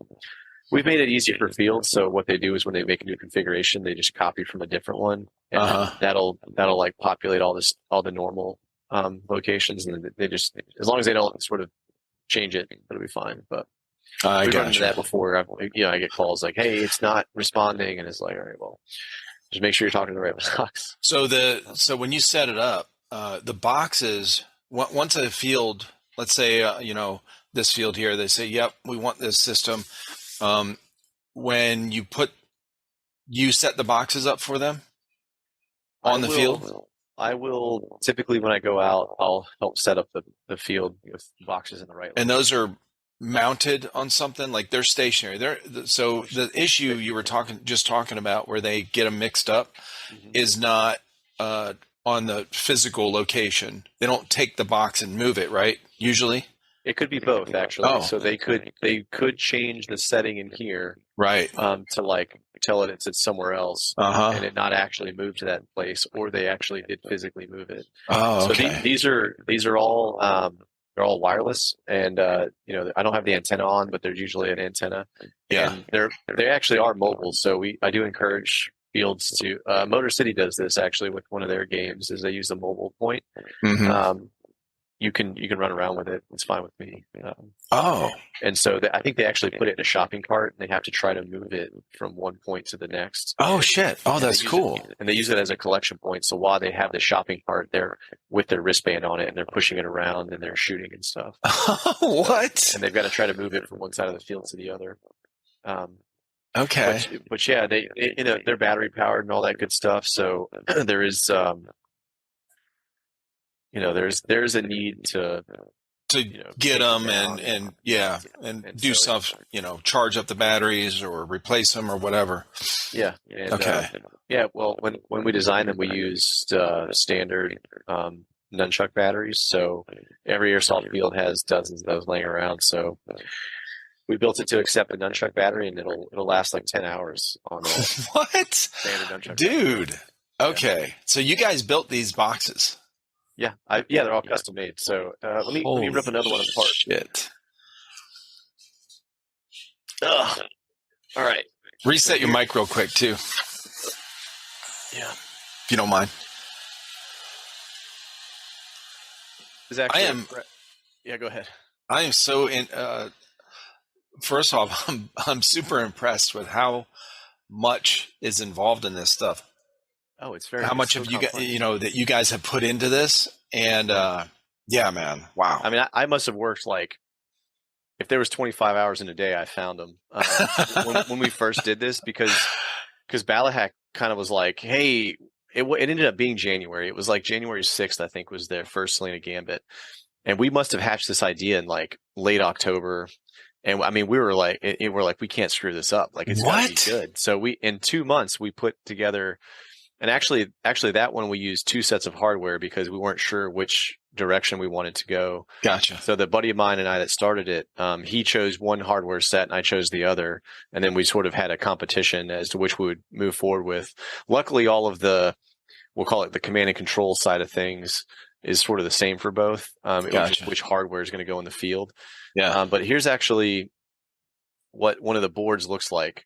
Oop, I'm gonna have to Yeah. let me kill my background. Yeah. I was gonna say, do your stop sharing for a minute. You can share again after. Yeah. There we go. Okay. I've got to go in my settings, and you guys are gonna you're gonna get the inside view of my layer down here. Let's see. None. All right. Yeah, so There we go. Actually, here is my 3D printer that I make all the boxes with. Nice. And then back here is sort of the soldering station where I put all the hardware on. And then I've got a bunch of boxes that are just sitting. I usually let things run for a good couple weeks before I send them out to anybody, just to make sure that there's nothing creeps up. But that's a bunch of hardware that's getting ready to go out to the field. So you and your buddy, you guys get these parts. You make the box.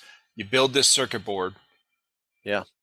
So this is the third generation circuit board. It used to be two different boards, and then there's kind of the magic in that chip back there. So this is all designed in house by me and a buddy. And did you do this in the military? This kind of work? How did you learn all this electronics? Oh yeah, this is also a long conversation. So I'm like I said, I'm a nerd. I was pretty fortunate in my military career, and I was able to. They sent me to MIT for a little while, bro. So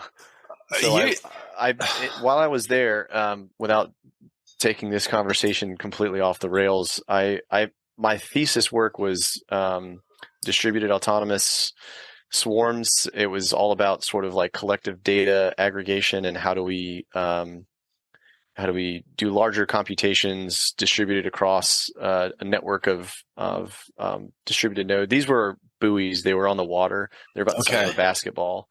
But I ended up building 50 of them and for the project, and we had them all out on the water doing coordinated events. And doing a lot of data collection and aggregation, and you could watch from like a sort of like just like a command console that we set up that was sort of at a distance. You could plug into the network, and that network that was used for that is what I use in Skirmesh actually. So oh my gosh, sort of proven then and still used today. So we fleshed out all of the. It's a very interesting network, but it's all meshed, so we don't need each node to talk to. Each node can relay its comms throughout the network to make sure that it all gets back, and it's resilient to like collisions and things coming in at the same time. Hence the word mesh instead of skirmish. It's skirmesh. Yeah, that's the play on words right there. So man. So yeah, I'm gonna. Let me throw this back up here. There we go. Oh man, this is so cool though. Yeah. So unless you want to see the hardware some more, that's kind of the main chip. Yeah. And that does everything. And then people always ask us, is it? Oh, it must be like a Raspberry Pi, and it's like or an Arduino, and it's like, man, Arduino wouldn't handle all this. I mean, no, what is that? An Arduino? Yeah. Oh, it's a pretty ubiquitous in the sort of the hobbyist market, and it's like it's a little microcontroller that you can do a lot of stuff with for sure. And I guess to be fair to Arduino, there are versions of it that would be able to handle what we do. Okay. But I've heard. So what was the other thing you said? The Arduino and something else? Pi? A Raspberry Pi, yeah. Yeah. Okay. So I've heard each of those words, things, whatever, by doing this podcast with one of our viewers, longtime viewers from our YouTube channel that I had on here probably 2 or 3 times, a young guy, 17 years old, who's like super smart, talked about these things. And he said this Raspberry Pi, I was doing this, and he does a lot of hobbyist stuff. Like he had this keyboard that was some like ridiculous amount, and he had to put all the keys on and shit. And I'm like, whatever. But he mentioned the Raspberry Pi thing, and I think he's might have been the one that said the Arduino, and I'm like, what? what are you talking? Where's a Pi? What are you talking about? Yeah. He's like, Those two are great for just getting little ideas out there and proof of concepts going. gotcha. We actually do use a Raspberry Pi in the system, but it's not like the devices that are out in the field. So we need a gateway to the internet. And the Raspberry Pi is just like such a convenient solution for that. They're essentially bulletproof little microcontrollers that are the size of a credit card, and they have Wi-Fi LAN capability. And so we essentially hook up another one of those boards that I showed you to a Raspberry Pi to kind of get it onto our network, and then ferry all the Raspberry Pi sort of collects it all and then shoots it up to the internet for us. Oh my gosh. Yeah. How cool but is that? that's kind of how you were able to watch it all real time. So Okay. but So- I mean, I just did a lot of this stuff in school, and and I wanted to do it when I got out. And I'd put some distance between me and school before I retired, so I wanted to figure out a way to kind of hone those skills. And I was just kind of piddling around with random stuff. I didn't really have good ideas, so I would do random software projects just to kind of keep that going. Yeah. You probably haven't heard, if you haven't heard of Raspberry Pi, you've probably heard of Minecraft. Minecraft, the game? Yeah. Oh yeah. Yeah. I've been So playing that for years. Yeah. Yeah. My kids, There's an open source clone of Minecraft called Minetest. You may have heard of that. Mm-mm. All right, so it's a bunch of people that basically are just copying Minecraft. Okay. It's all open source and it's free. It's pretty close to Minecraft, so you'd be impressed. And they do all the same stuff. You can play together online and all that stuff. Well, there's like one of the versions of that is like hardcore dedicated to doing nothing but cloning Minecraft as accurately as they possibly can. There's other versions that get kind of wild, and they have like just really extravagant things you can do. I don't even know. I mean, they've got like, I don't know, just like random stuff, like just weird building blocks that are like kind of futuristic. They have like cars and trains and just random stuff. And they Gotcha. kind of, but they're not really like honest to what the Minecraft looked like. Mm. So anyway, there's a version of that that's called Mineclone.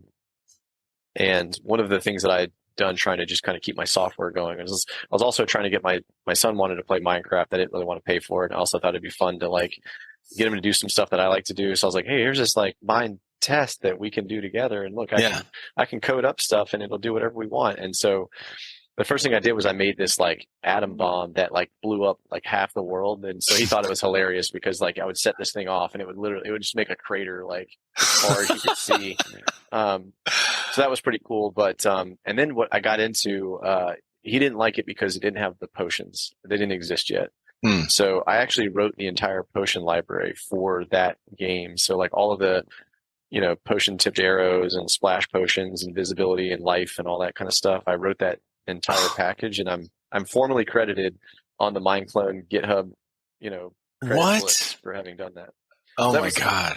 That was like one thing that I did in terms of like just trying to keep my skills going. And I did some like random stuff with like microcontrollers and robots and whatnot. Like I got some of those little cars that I try to do with my kids, you see on like Amazon, and kind of played with that. And then when the concept of Skirmesh came around, it was like, man, that's it, because that's far more complex and the kind of stuff that I want to kind of, work on. Yeah. Because it involves, embedded systems, hardware, we run a database in the cloud. There's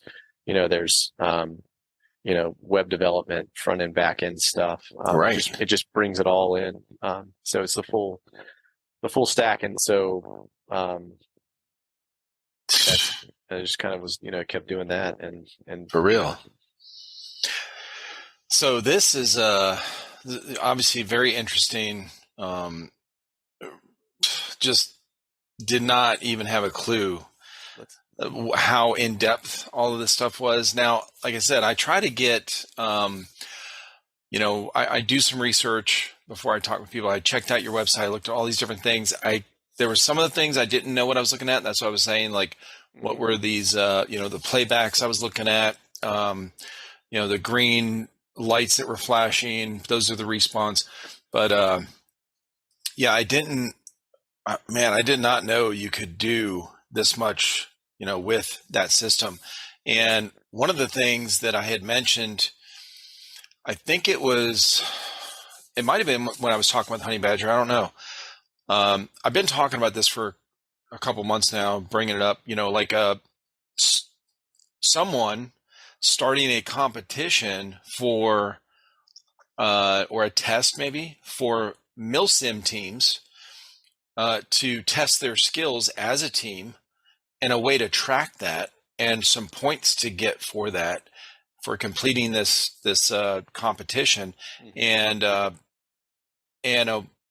guess a leaderboard, worldwide leaderboard, so that they can, because right now the way it is, and this is, kind of what I'm seeing with, I don't know, like, I'm surprised that it hasn't happened already, that these milsim teams have been playing. Some of these guys I've talked with have 10, 15, 20, 30 people on their milsim team. And some of these guys are dedicated. I mean, hardcore, like every weekend, almost like, military style training, at calisthenics together, doing the, formations and movements and all this stuff on their own time to prep for the next milsim. Well, then they go to a milsim. So like Stonebreaker, was back in March, there were 700 people at Stonebreaker. So let's say the teams were split evenly, 350 on each team, green and tan. At the end of the event, the only stats you have are those objective, the total points from, and they can break it down, whatever, by that, but you don't know how well your team did, because it's mixed in with 350 other people on green. So your team might be awesome, like kick-ass, best, group of operators on the planet, and then they go to this milsim. There's no, I'm like, well, how'd your team do? Well, we did good. Well, how do you know? Like, so anyway, this is how it's done. This is how it's done. Yeah, for real, bro. Like, this is the step into the future with tracking all this stuff. Yeah. Yeah. We've talked to a few event promoters. I'm not sure what is missing for us to convince them, because we don't really cost anything and we do make it easier. Yeah. A lot of these guys are very busy and they don't seem to have the time, and they don't want to necessarily take on just that one more thing. The hardest thing for us to do is to show them, like, this will make it easier for you. Once you're finished making the configuration, like I showed before, like, you never touch that again. And actually, I can kind of get into it. This is maybe a good segue. I'll share my screen again. Yeah, go ahead. And where's the share button? There we go.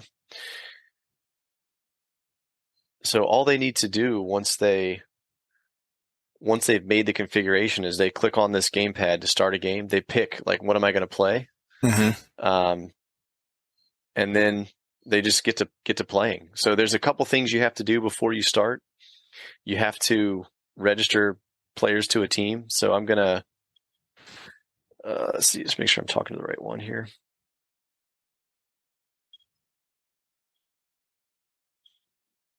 And just look at these boxes. I know which one I'm talking to. I've got two boxes in front of me and I don't remember their numbers. So it's A0 and D6. All right. Oh, so you've got the boxes that you're clicking right now. Yeah, you hear that. Legit, hear that. right in. Okay. Yeah, actually, if you pull up your webpage and go to the live game page, you'll see this pop up whenever I hit start.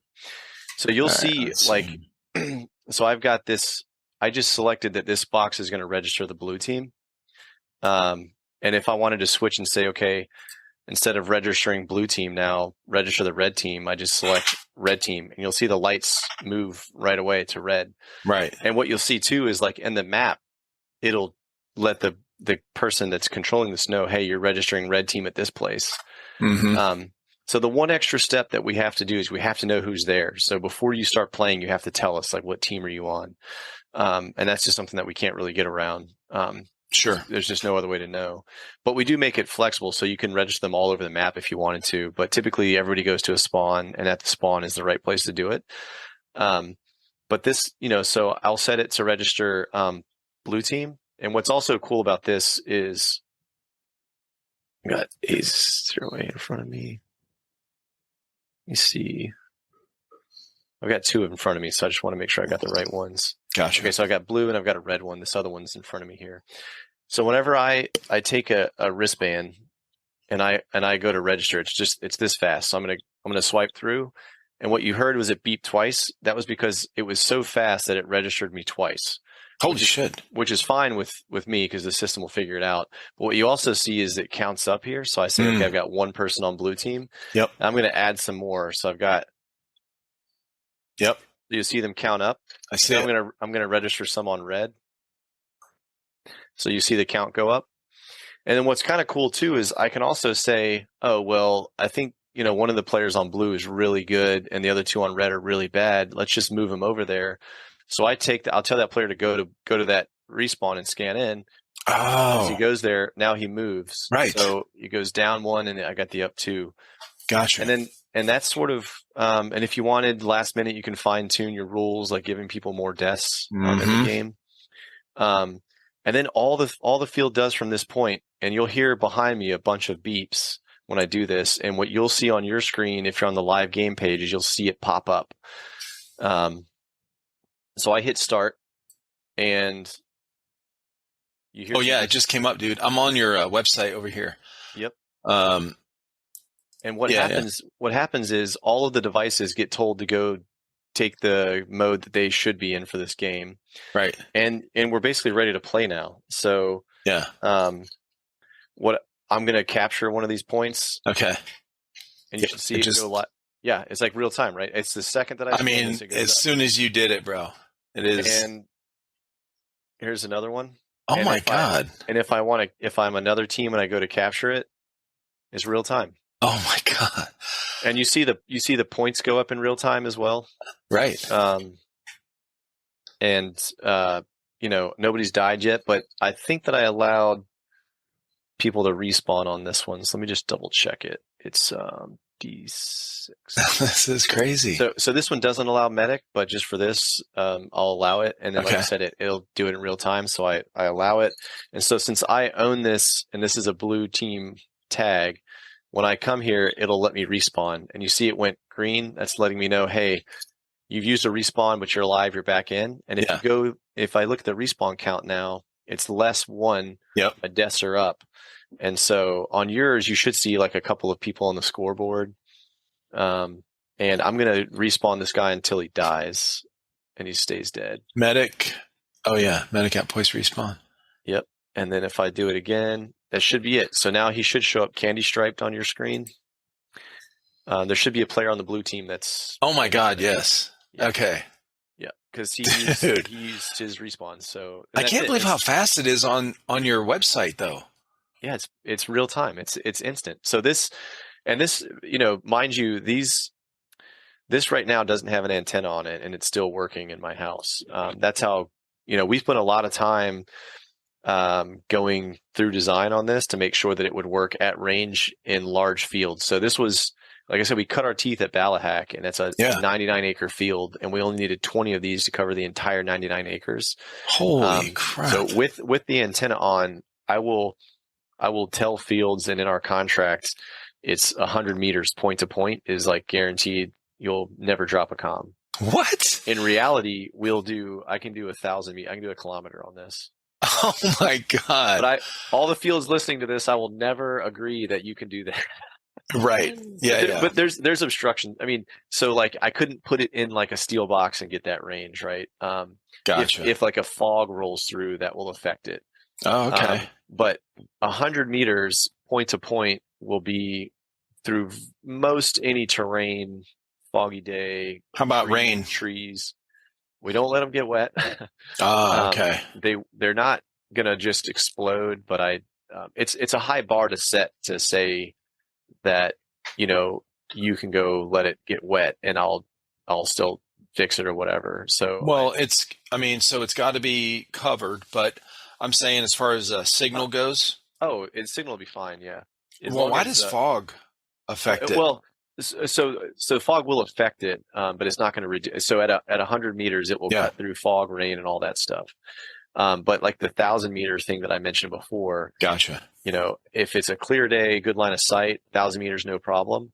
But once fog rolls in, you put trees in, you do all Oh, these I things. gotcha. I gotcha. Now Yeah. we're down to where I'm only willing to guarantee 100 meters. But still, though, That's a long 100 ways. meters. That's yeah. It's a football field, and Exactly. they link to one another.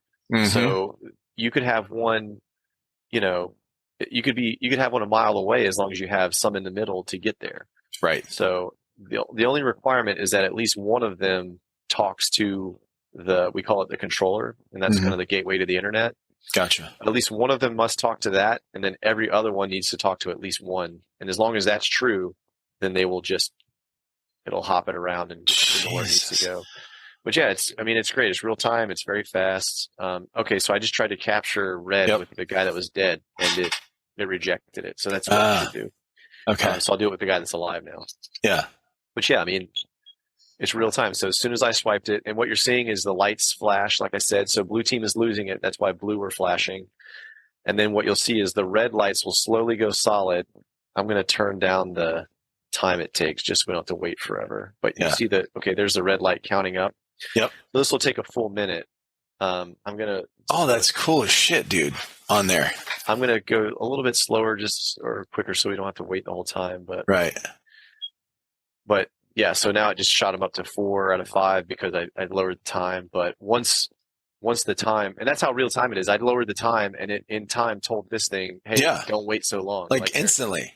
Right. so crazy. Exactly. Yeah. So you can, so we don't encourage the fields when they're playing. That's why I have this hide devices. We don't encourage them to sort of manipulate the devices in real time because you could, I don't know, click the wrong button and all of a sudden the game is ruined. But you can, if you have a reason and it's intentional, and go for it. Right. You knew what you were doing, and if you wanted to balance the game a little bit more. Yeah. So I'm going to tell this one to be a collection point. I'll just kind of show that real quick. So as soon as I click it, it shoots over. The lights go out. Yep. And the collection point, like I said, you just hold it, and you'll see the lights charge up. Yeah. Once they charge, you'll get awarded a collection. In this case, you'll see that some of them were. Okay, you see it just flashed on the screen there? So not every time, like I said, but every 10 to 15 seconds, you'll see the collection will get awarded. And if you're paying attention, these lights are not all green. But when they go green, that lets you know that it was okay. awarded. So that's the randomization part you were talking about. Right. Once these lights are all green. So those two are kind of close together. And sometimes they're not. But on average... 10 to 15 seconds. And okay. Pretty true. We've had some guys contest that a bit, and they tried it. They took some data, and it was pretty much spot on. So yeah. So there's another one. So that's how that works. So this one we didn't allow them to earn respawns, but if they did, you would see the respawn count go up. Yeah. And we could potentially have brought that blue player back in. But you can see, right? Like if you're hovering the map, you can see like what the objectives are, what they need to do. Yep. And actually this is going to be kind of cool because I've got them all behind me. I'm going to go light up the room for a second. So I'm going to stand up. This is just cool. I got to take my mic off though. Yeah, go ahead.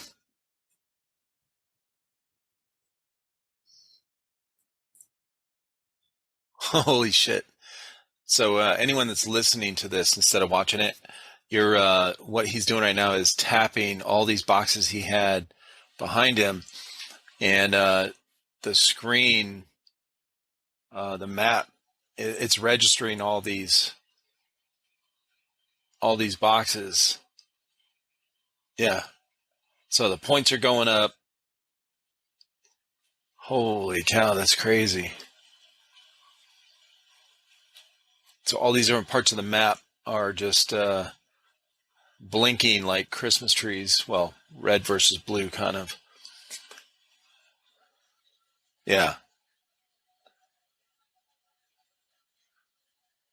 Oh, I can't hear you, bro. Maybe it got muted. There we go. Yeah. Yeah. It's doing that weird thing, though. Go ahead and plug. Yeah. This is insane, dude.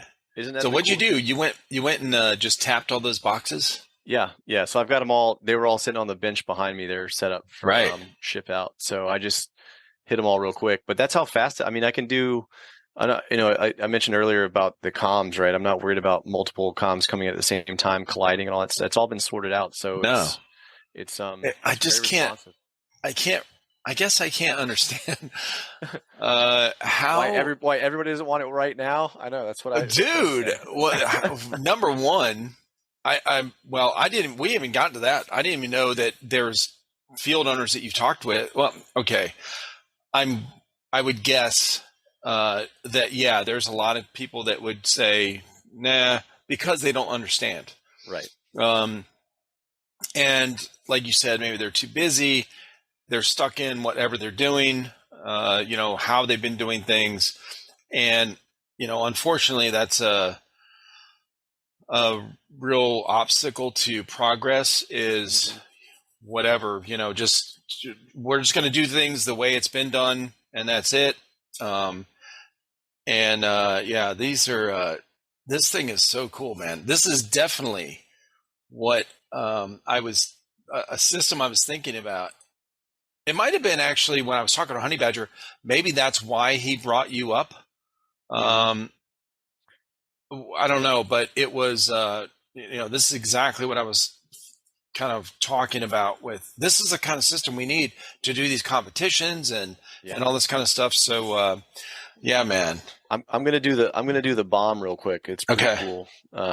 So it's just like again, we're not really a prop company. I would love to any prop companies out there that wants to partner. I'm all about it though. If we want to make these things look really cool too. But so I'm gonna arm the bomb. So it's simple operation for everything. So in this case, I'm gonna hold it. Yep. Watch the lights charge up. Once they make it all the way, this is kind of cool too on the map.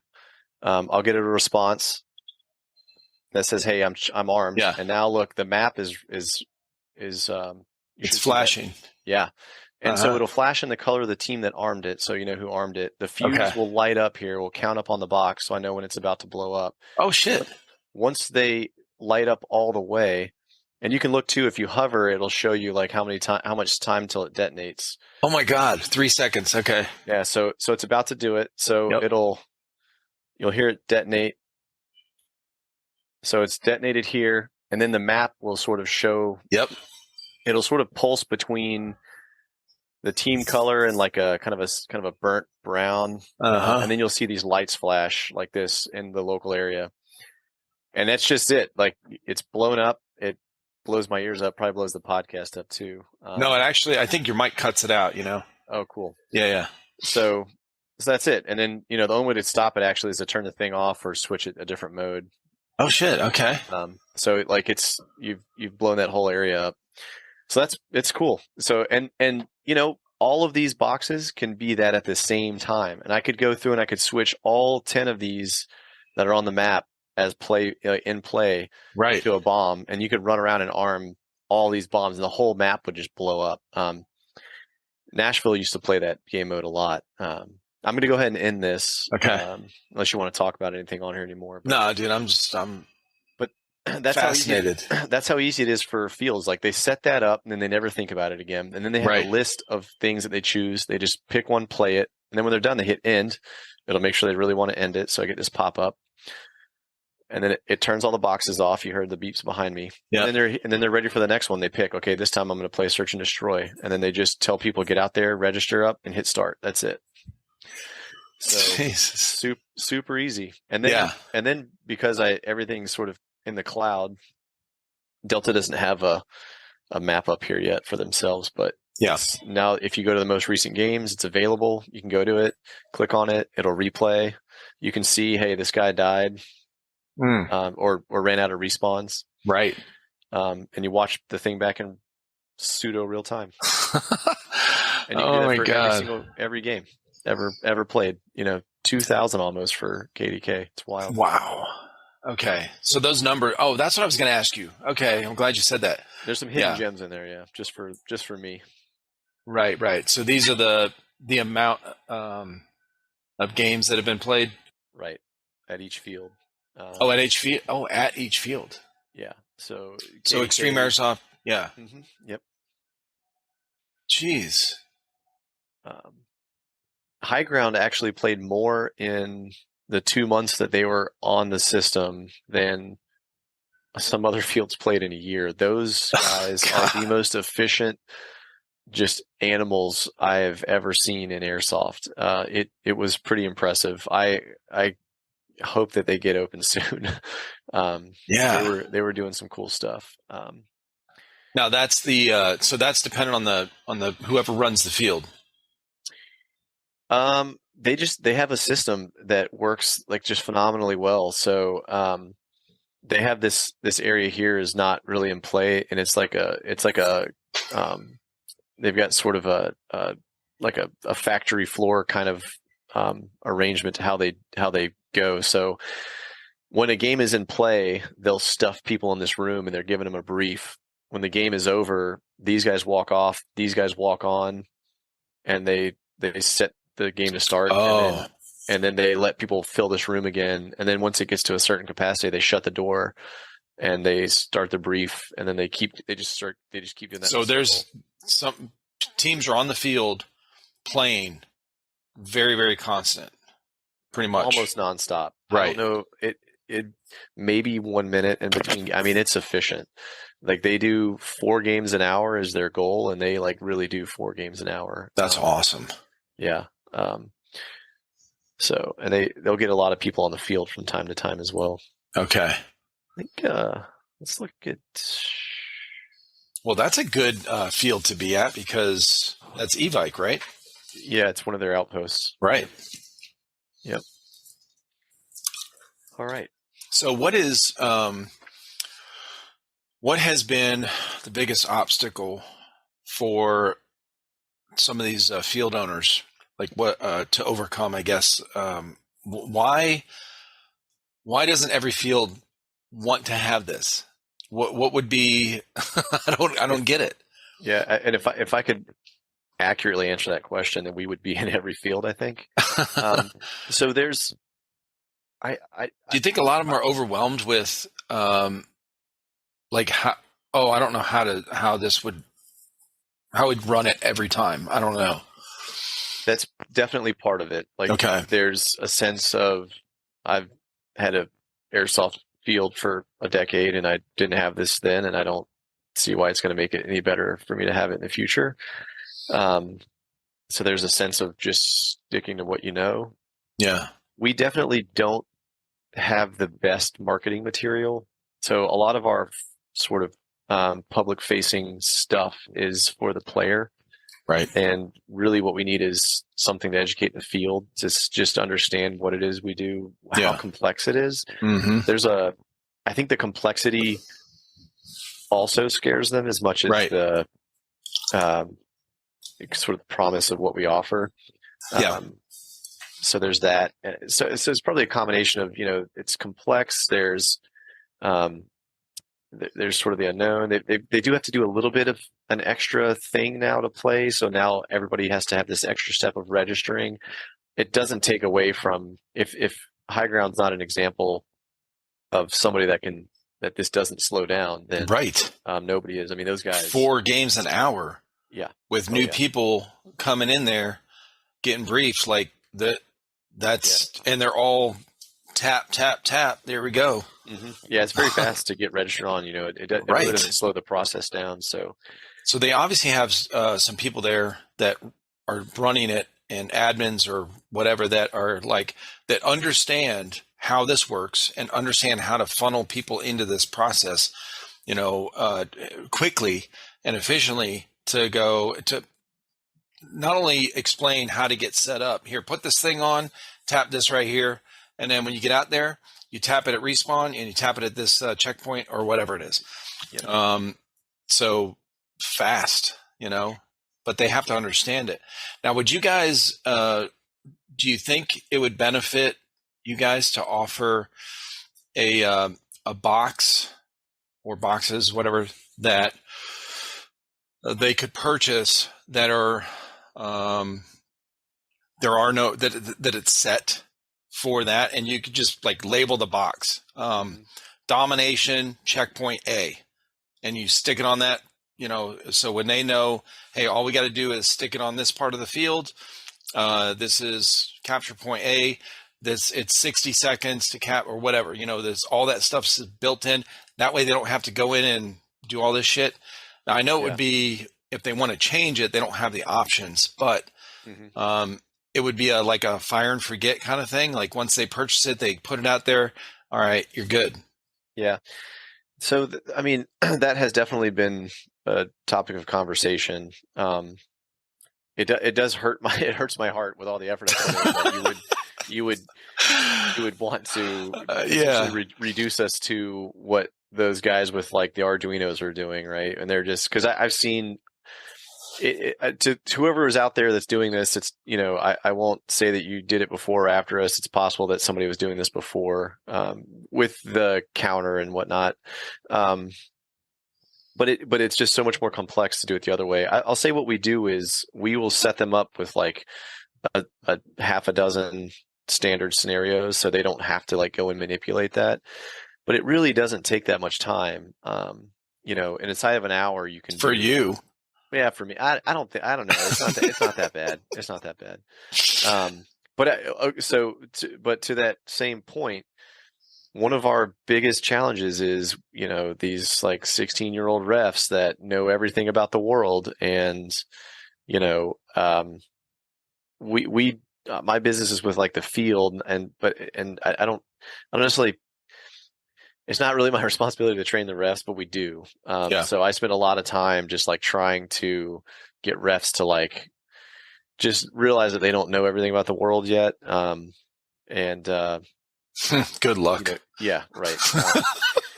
So it's just not that it's not that complex. But people, what we try to do is set them up with like 4 or 5 scenarios that are like very easy. Yeah. You don't have to move the boxes. The boxes go to the same place every time. You just need to change the battery or whatever every now and then. We encourage them to just leave the boxes out. That way they don't, mix them up. Right.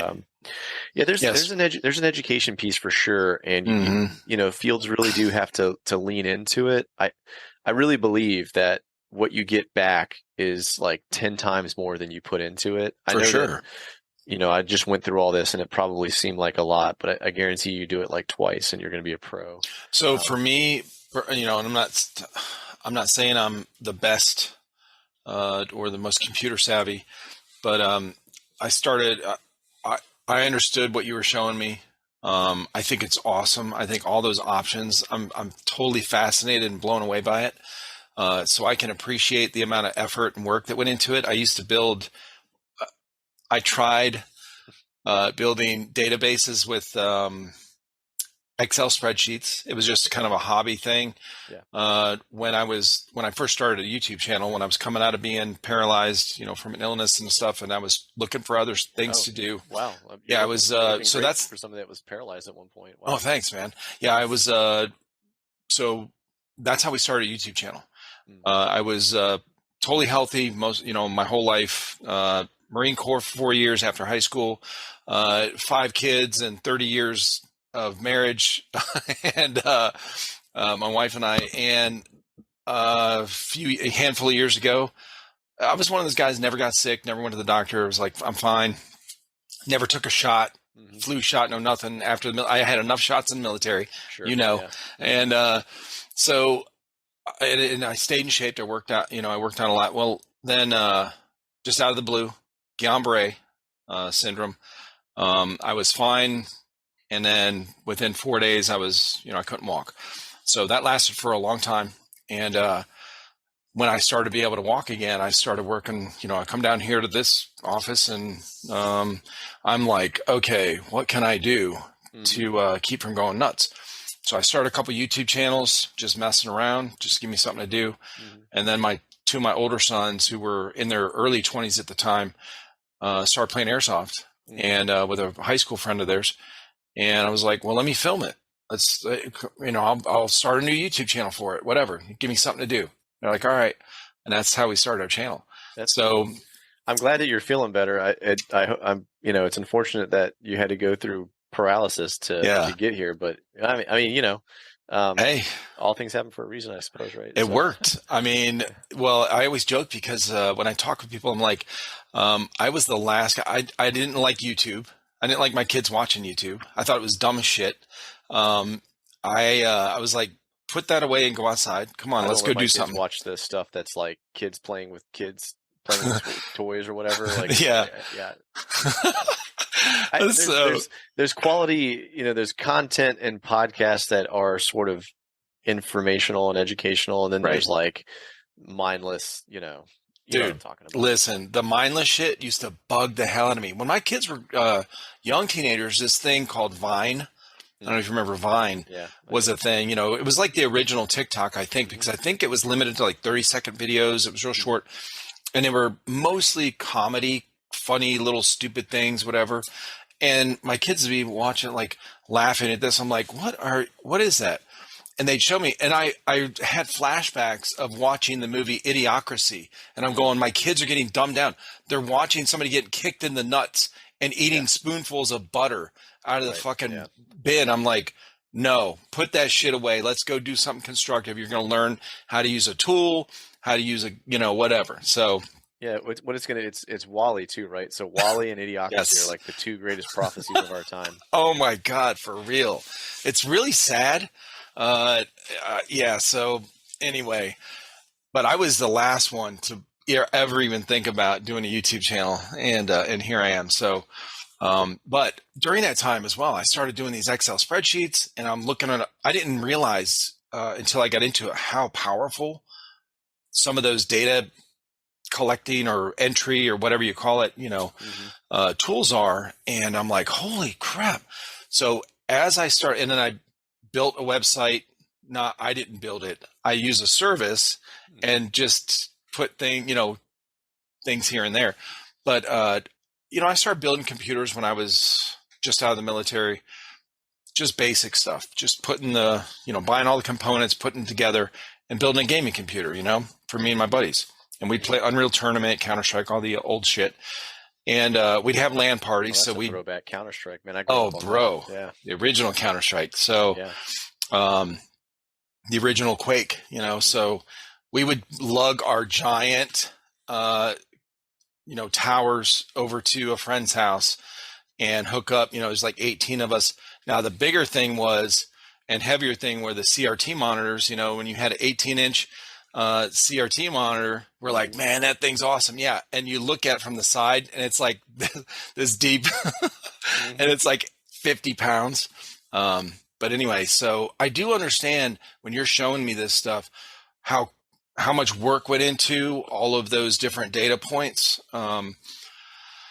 But unfortunately, just like what we're using right now, this software we're using, this technology we're using right now, no one, the general public will never know all that goes on behind the scenes on how this works, the technology behind it, all the coding behind it, how all this is able to happen in real time. Right. And the programmers will never get the credit that they're due. The programmers, in my opinion, are kind of like, or I guess I compare them to editors for movies. So the guys that do all the editing once the movie's filmed, bro, they're the unsung heroes of all this stuff because they add the effects, they add the sound stuff, they add all that shit has to come together for this really nice thing to be. But what you're doing, you guys will not. If you want to be big, unfortunately, it's gonna be. I think it's gonna have to be dumbed down. No one's ever gonna know all the work that went into the behind, the back end and how it's running. But I would say your point is definitely well taken and it's valid. I would say most of the fields, that's pretty much what they do. They've got like two or three go-to modes, and they don't really do anything else. Gotcha. We try to encourage it. In the beginning, they usually do quite a bit, but it usually regresses back to like a couple. And you can see that if you go into the past games, because once you get past the first menu, it gives you like the total game count. The numbers on the other ones are the number of games in that mode. And like Team Deathmatch is like over Number one. Probably like 70%, if not better than Mm-hmm. that, which is literally just a respawn box at each end. And it's like, I mean, I'm happy for them to use it for that reason, but man, it can just do so much more. Yeah, Like right. even just put one more box out there, I'd be happy with that. I think KDK has 17 boxes or something like that, and it's like, man, you guys like on average use like 3 or 4. Like I don't, so. Hmm. But I'm with you. I'm going to always encourage them to do more with it. I don't know that I guess the counterpoint would be that I'm not sure that we need to dumb it down so much as they just don't need to use the complexity if they don't want it, right? Right. So they've made a few games that they like playing. They just run those back to back and doesn't require any other effort. Gotcha. And they're sort of where you're suggesting they be. And I guess that kind of validates your point too, because that's what they want. Yeah. I wonder how that would go over if I was, in a sale and I was like, well, we'll just like give you a bomb and, Well, it could be an option, right? Like a sales option. So you have option A is it's not as streamlined or convenient, I guess. I don't know how that's probably not a good way to say it for selling it, but option A is the bare bones kind of setup or whatever. But anyway, you have the option A where you spend less on the equipment, but it takes a little more effort on your end because you have to choose all these different options. You have to run it more. Option B is you spend a little more on the equipment, and but all of that stuff is you don't have to worry about it. You fire and forget. You stick it out there. You put the bracelet on people, and you say go. And this is the settings that it's set to: domination or team deathmatch. It's this long or whatever. The timer's already set, or it's just respawn or whatever. Yeah, I don't know. I feel like, we're probably close to that when we sort of give them like a standard set. Yeah. We actually, I should dig this. This will be a throwback because when we first started going out there reaching for people, we actually had a similar setup. There was 3 packages. There was like I forget what names we gave them. We tried to give them some kind of creative, like, battle type hardened name or whatever. Right. But it effectively was like, small, medium, large. And it was like, 3 devices, like 10 and 15 or something like that. We did kind of actually start that off a little bit. Yeah. I guess interestingly about the pricing though, I really don't make money on the sale at all. So I tell that to all the fields. I don't know if they actually believe me or not. What the price we quote people, and so the fields are about to hear our secret sauce here. Effectively, what the quote comes out to is we want to see all of the fields recover their initial investment for the hardware. And we do try to make a little bit. It's not a lot. It's just enough to kind of inspire us to keep going. But ultimately what we want to do is we price it such that after a couple of months, they will have recovered all of their initial investment. So we usually probe with questions about like player traffic and unique player traffic over a year and stuff like that, because we want to kind of assess like, how long is it going to take for them to recover their investment? And the price is sort of set so that we cover the hardware costs, and there's a lot of time that does go into building all these. And then we also fly out, set them up, and all that stuff. So like all of that sort of gets, that's all pretty expensive. So all that kind of gets wrapped up into one cost that we try to set in a way that gets recovered if they just use and lean into the system. So within a month to 2 months, they should have fully paid for anything up front that they had to spend. Yeah. And then after that, it's just we do charge a monthly fee, but it's to help maintain the data that goes in the cloud. For sure. Well, I was going to ask you if you charge a monthly fee for the whoever owns the system. Yeah, we do. Yeah, the fields do pay a monthly fee to sort of stay on the program. We don't. There's no charge to the players except for just the one-time wristband purchase. Gotcha. But the but it's just to help maintain the data in the cloud. It's actually very expensive to database, especially a lot of data. And then all these pictures that show up when people make profiles that all adds to the stuff we have to kind of pay for on our end. Sure. But the real thing that we collect the monthly fee for is that we actually don't sell the fields any of the hardware, like they don't own it. So unlike buying a prop, when you get the prop and it breaks, there's nowhere to go. Like if you get our system and something happens, you send it to me and I fix it, almost no questions asked, and I send it back. Gotcha. In a working condition. My goal is to make sure that they operate 100% of the time, all the time. Right. So, like if a box gets shot up, they are resilient to BBs, but also like stuff happens. So could happen, right? Yeah. So I'll essentially make it like brand new again, and I just turn it around and give it back to them. So, and I've done it on several occasions. A lot of them are broken.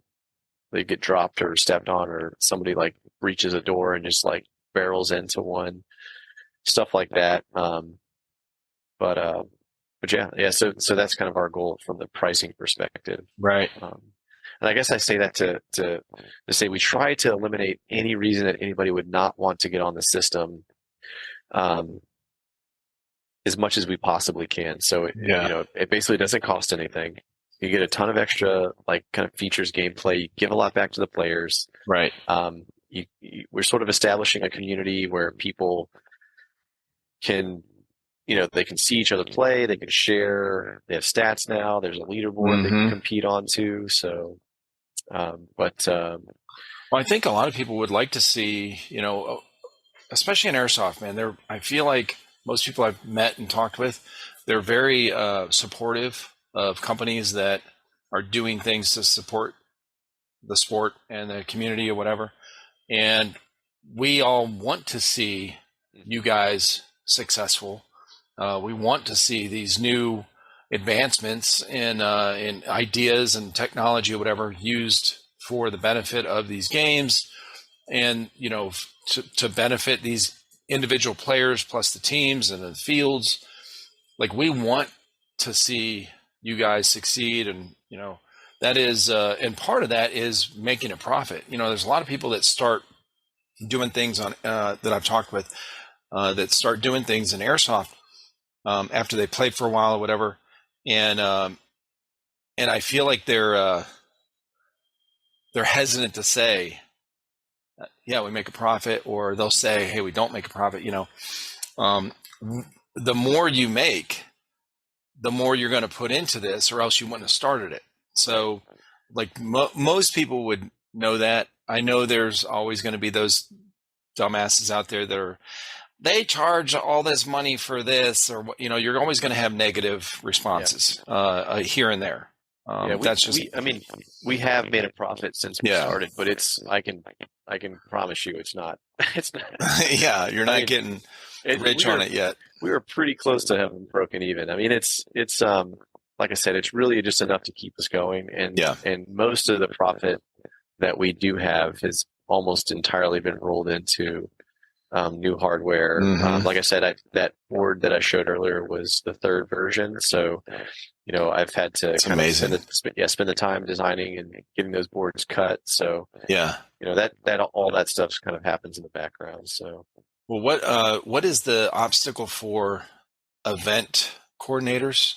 If you don't mind resetting your mic real quick too. The event coordinators for like, because I could see this being a huge benefit for these big mil sims. Yeah. Hey, Bo from American Milsim, if you're out there, just chime in. Let me know why you haven't called back. Oh, so you've talked to have you talked to milsim companies? I've talked to Bo at American Milsim, and there's I'm probably gonna lose this customer since I can't remember his name. There's a guy from HTK out west. HDK? HTK. Oh yeah, okay. And I'm gonna have to look up his name. Yeah. Anyway, we've talked to both of them. We were gonna support an event around now for American Milsim, and it just for whatever. Essentially, Bo was like, "I'm just too busy to kind of add this onto my list of things to do right now." So So we're just sort of in a holding pattern until he said he'd get back early next year, so we'll see what happens. Right. Frankly, right now we're in nothing but indoor airsoft fields, and I'm okay with that. But Skirmish was not designed for that.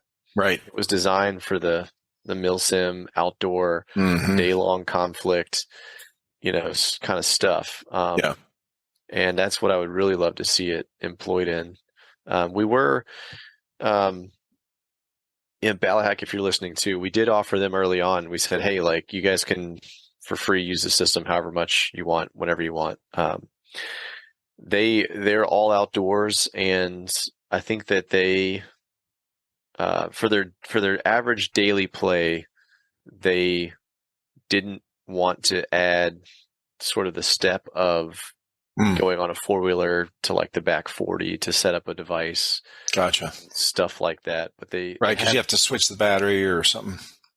Yeah, and they just knew, like, it just, hopefully. I love Balahack. They might, please don't hate me for saying this, Balahack, but I don't, their weekend gameplay is not, I don't see that as they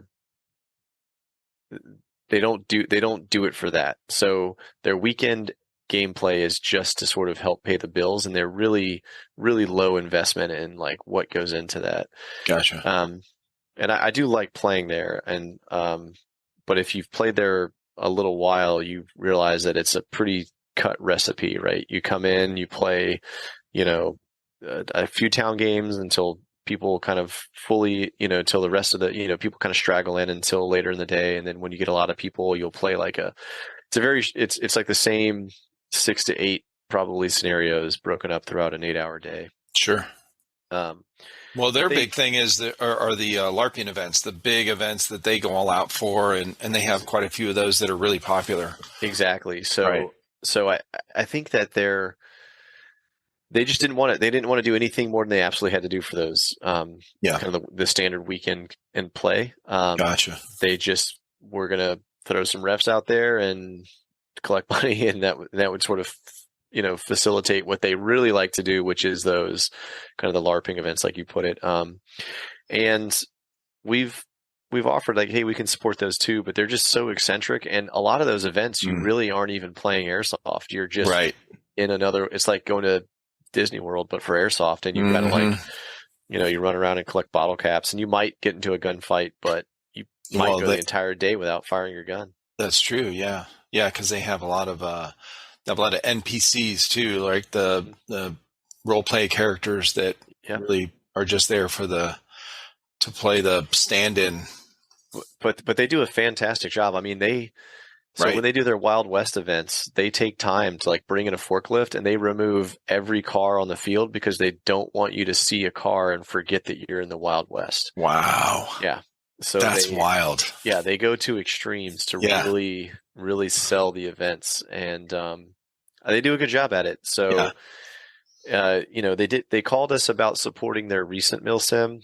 It was back in August, and it just collided with a lot of, I just couldn't get out there to support it. Gotcha. And that was unfortunate. So, but they always have, it's always on the table. So they let us kind of cut our teeth. And so if they call, we'll be there, within reason. Sure. I wish we could have supported it, but I think they called like 2 or 3 weeks out, and I was like traveling for work, and it was just a lot going on. So these milsim companies, like the one I just went to, and also the one back in March, they already go out to these locations to set up, and they have to, they have admins throughout. Now this last one was a 24-hour straight or continuous. So they have admins out there on the field checking that, they go to these checkpoints. They go to where they put these. They have to go when they prep the game. They have to go put those boxes, like I was talking about, the little switches, the counters or whatever they call them, and they have to do some setup for the game anyway. Yep. So with the your system, it wouldn't be like they have to do extra work as far as, I don't know what you call it, logistically, like physically going there and taking this equipment to this location and setting it up or turning it on or whatever. And then once a day or at the end of the, whatever, when it slows down, go back out there, swap the battery or whatever. Now, that's a question is when they unplug the battery, like let's say it's a 24-hour scenario, continuous, or 40-hour, like Milsim West does. When they unplug the battery and plug the new one back in, does it keep all the stats? Does it lose anything in the box, or how does it? It picks right back up where it left off. And man, I wish the game was still live. I would show this off. But yeah, you can kill it at any point, and it'll just pick up where it left off. Nice. Yeah. Okay. And that's true of both ends. So that's true of kind of our gateway controller. Like if it goes down for some reason, once it comes back up, you'll never know it. Wow. So it's very resilient to failure of that type. Right. Okay. Brian Mounts is the guy that runs HTK. Gotcha. So we did talk to him, and he's very interested as well. I guess that's maybe another problem for the why we're not adopted right away is a lot of these companies are not sole owners, so the decision needs to be made with a group. That's true. And so Brian's that's true in his case too. So when we it's probably hard to get an audience with all of them. Yeah, so it's hard to get an audience. It's hard to they're all a little bit different. They all think that their heads go to this like, oh, I've seen that, right? Like this other field does it, and I don't want to do those they just assume right away that I'm just these like simple box that counts time in an area, but it's not. So yeah, Brian. More, we'll see how serious he is come spring, but he essentially said that their company like allocates funds for kind of like one thing at a time, and right now they're spending money on, I don't remember what it was, but they're like building some part of the field or whatever. Sure. So they've said we would circle back in the spring, so we'll reach back out then. But I don't know. Like you said, I mean, if you talk about this to anybody that plays airsoft, I mean, immediately they'll say, they recognize like this is how it's done. So I'm definitely a little shocked that we're not overrun. I think that we do have a good pace of setting fields up though, given that it's, kind of a hobby. So I mentioned that I retired in January. So we've only been officially setting fields up since last June. Right. But I was also still in the military. I actually deployed that entire fall. So my last 3 months in the Navy, I was given a deployment. Oh my gosh. So that was exciting. Yeah. So I finished that up. So that's just like the military. Right. Yeah. I mean, it was literally the day, like I literally got back the day that I got out of the military. Oh my God. Like I stepped off the plane and went to the admin office and was like, you have 24 hours to finish this up. Like what, check out or whatever procedures. Yeah. Yeah. So turn all your shit in. Yeah. Yeah. So that was interesting. But so there's this whole block of time, like after we kind of get going, that I wasn't even really available. Right. And then, I actually did retire. So I moved, and in that period of time, I moved to Boston, and my family was in Virginia. So I actually lived in a hotel room for 6 months when I first moved to Boston because it's kind of a sad story, but I booked an Airbnb, showed up to the Airbnb, and the guy like looked at me like I was crazy. I showed him the confirmation number that I was, here for the Airbnb that I had paid for. And the guy was like double booking the room or something with different apps. Oh. And so I didn't have like a place to stay. I showed up in Boston basically homeless. So I got like a hotel room that would do longer stays. And that ended up just being the cheapest way to stay there. So I stayed in a hotel room it ended up being about 7 months because I was looking for, we were looking to buy a house, but the housing market, as you know, is insane. So unless you had liquid cash, you were just like walking around with $1 million in your pocket, like you weren't buying a house. So we, I think we ended up putting in 9 offers before we finally got a house.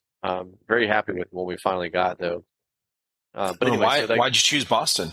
Is that it's one of the few areas in the country that really do the kind of stuff that I wanted to be involved in work wise. So the kind of stuff that I did for Skirmesh, I do on a much higher level at the job that I do. So I do like embedded system development. Okay. It's all. I don't know if you've ever heard of DARPA. Maybe being in the Marines, you might have heard of DARPA, but DARPA, yeah. yeah. So I do research for those guys. Oh shit. Okay. So Yep. we like build random. Say no more. I don't want to Yeah. be put on a list. Okay. Yeah. It's all very classified and all very Yeah. cool. Black. It's all Black. and it's all yeah, and it's all very sort of shoestring kind of budget. Like it's like cardboard, and like we're just like just go try it, right? Like there's not a whole. It doesn't need to look good. It just needs to be functional. So we do a lot of really cool stuff. Actually, the best way for me to describe it is for people that don't know what DARPA does or what they do. They're the Defense Advanced Research Projects Agency, and their job is to basically like figure out how to fight War 2030 would probably be the best way to put it. Right. Well, where I first heard it, TV shows, movies, in the last few years, and then where I found out what they actually do, it's going to blow your mind. I didn't research it. Division 2, the game. Mm-hmm. Yeah, there's a huge part in that where you actually go to a DARPA lab, and missions and whatever, and there's there's dialogue that goes on in the game that you hear people talking, radio, transmissions or whatever, where it fills in some of this information about what they're doing, what it is, all this kind of shit. So that's where I I don't work for DARPA, but I do and DARPA itself actually doesn't. They really contract it out. So little inside info, but so the way I like to describe it for like family and friends that don't really know is, if there were a James Bond in the world, and you have James Bond has Q, who like builds all this cool stuff for him to go do his missions. DARPA is like Q for the American military. So absolutely, they need to go do some random cool thing. They ask DARPA to like make it happen, and we do it. So there are programs that transition to like long-term technology, and then there's a lot of stuff that is sort of like purpose built for like real-time missions and so forth. So it's a very interesting and rewarding job to do, and it's just exactly what I wanted to get into. Okay, so I'm pretty happy. But yeah, Boston is one of the few places in the country that at least I was aware that did this kind of work, and I only really knew it because I went to school up here. So. If not, I would have probably been lost because I wouldn't have known how to find this job otherwise. And actually, it's funny because I lived here going to grad school, and I'd always joked with some people that I met that I would only come back if they could find me a job because I didn't know how else I would do it. So I was getting ready to retire, and I took them up on it. I was like, "Hey, like I'm retiring now. Like, where's that job?" Yeah. And so I floated my resume, told them what I wanted to do. And one of the guys I trained Brazilian Jiu-Jitsu as well. And one of the guys that I trained with, his wife worked at the company. And so, of course, he was like, "Oh, I know exactly where you should work. This place does exactly what you're talking about." Yeah. So they floated my resume, and I was hired 1 year almost to the day before I retired. That's how far out they hired me. So holy shit. Yeah, so because I wanted to start networking early, so I started sort of throwing things out there, and it was like immediate. Like as soon as I threw it out there, I got picked up. So I was I was committed pretty far out, and we actually started looking for a house like 6 months before I moved to Boston. Okay, we just couldn't make it happen. I mean, we were looking for well over a year. But so back to the kind of the original point was so during this 18 months that we've been open for business, I suppose, I was essentially homeless or deployed for like 9 of it. So, that's funny. And so we've been on pace to set up about a field every 2 months or so. And I think that's comfortable for me. I mean, I don't think I could be out every weekend setting somebody up. And we finally got to a point too where we're affected by the global chip shortage as well.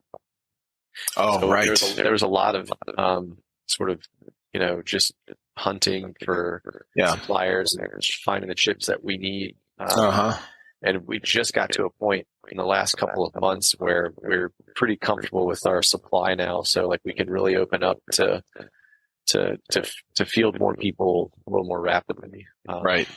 So Well, this is so what I'm thinking is these mil sims. If these mil sim teams, like I was talking about earlier, if these guys want to know their personal and team stats outside of just green and tan, at a big mil sim event, this is the perfect way to do it.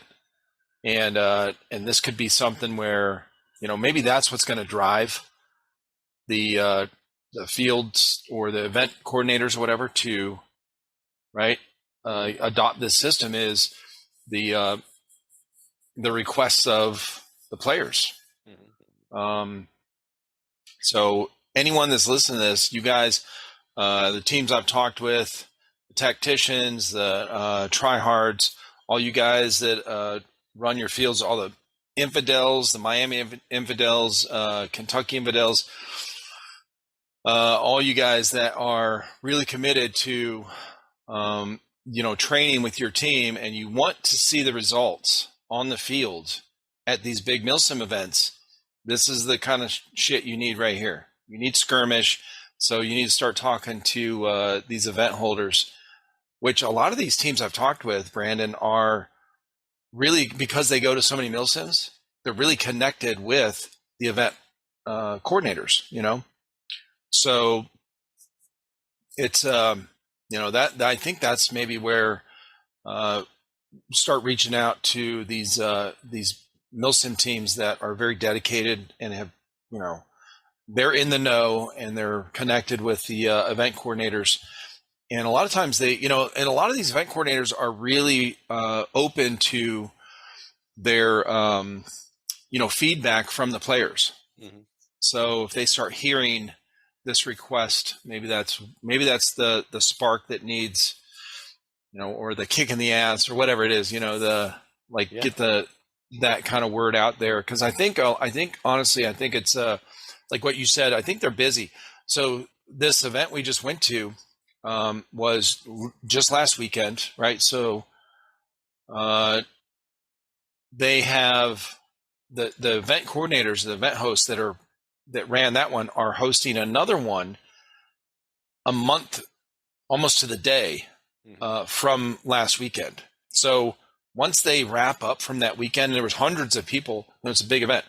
So after they get done, after the event's over, I mean, us as players, we leave, we go home, do our separate things. They've got to do all this other work to wrap up all their shit from the event. So that people need paid. Whoever, like this one of the admins was hurt, had to be taken to the hospital.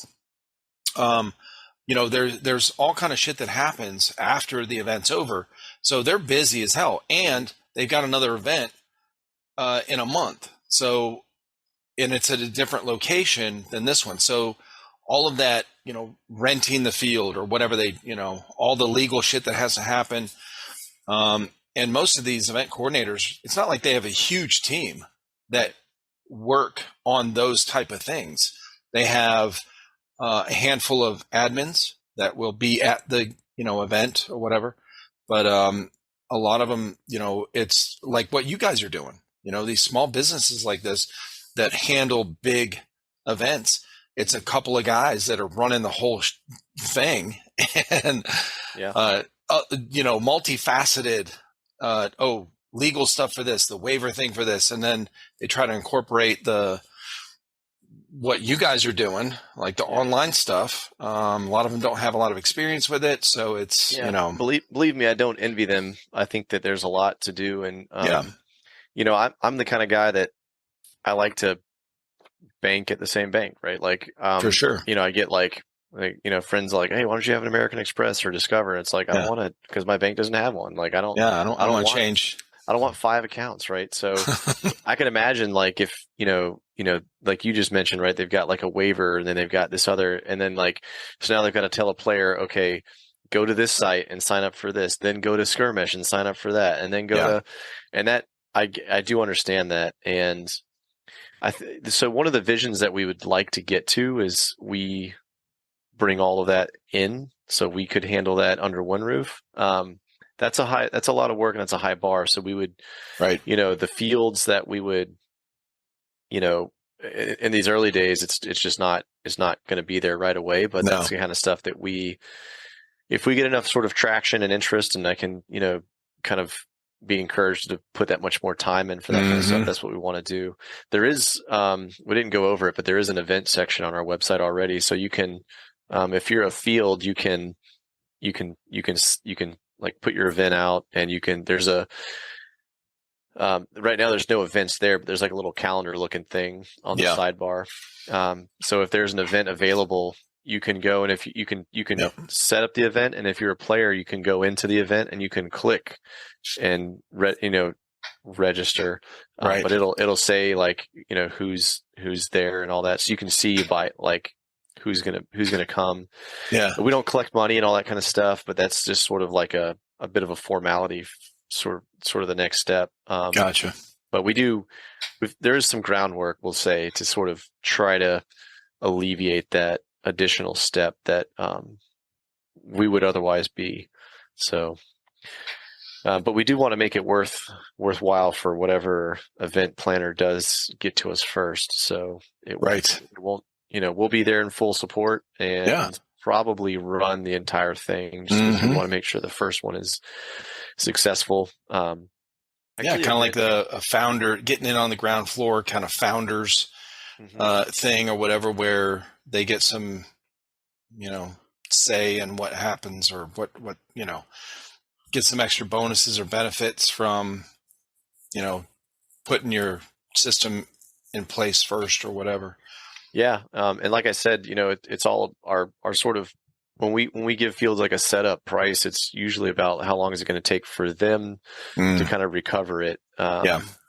And for an event, it's pretty much like day one. So, bro, I'm going to say now, I would imagine that, If you had 1,000 players come and everyone had to buy a wristband, like, it would be no question. So, no question. Like you're in the black the first event you hold, because Stonebreaker was 700 people, like I said, and those, the ticket for that was 200, I think, player ticket, or maybe 150.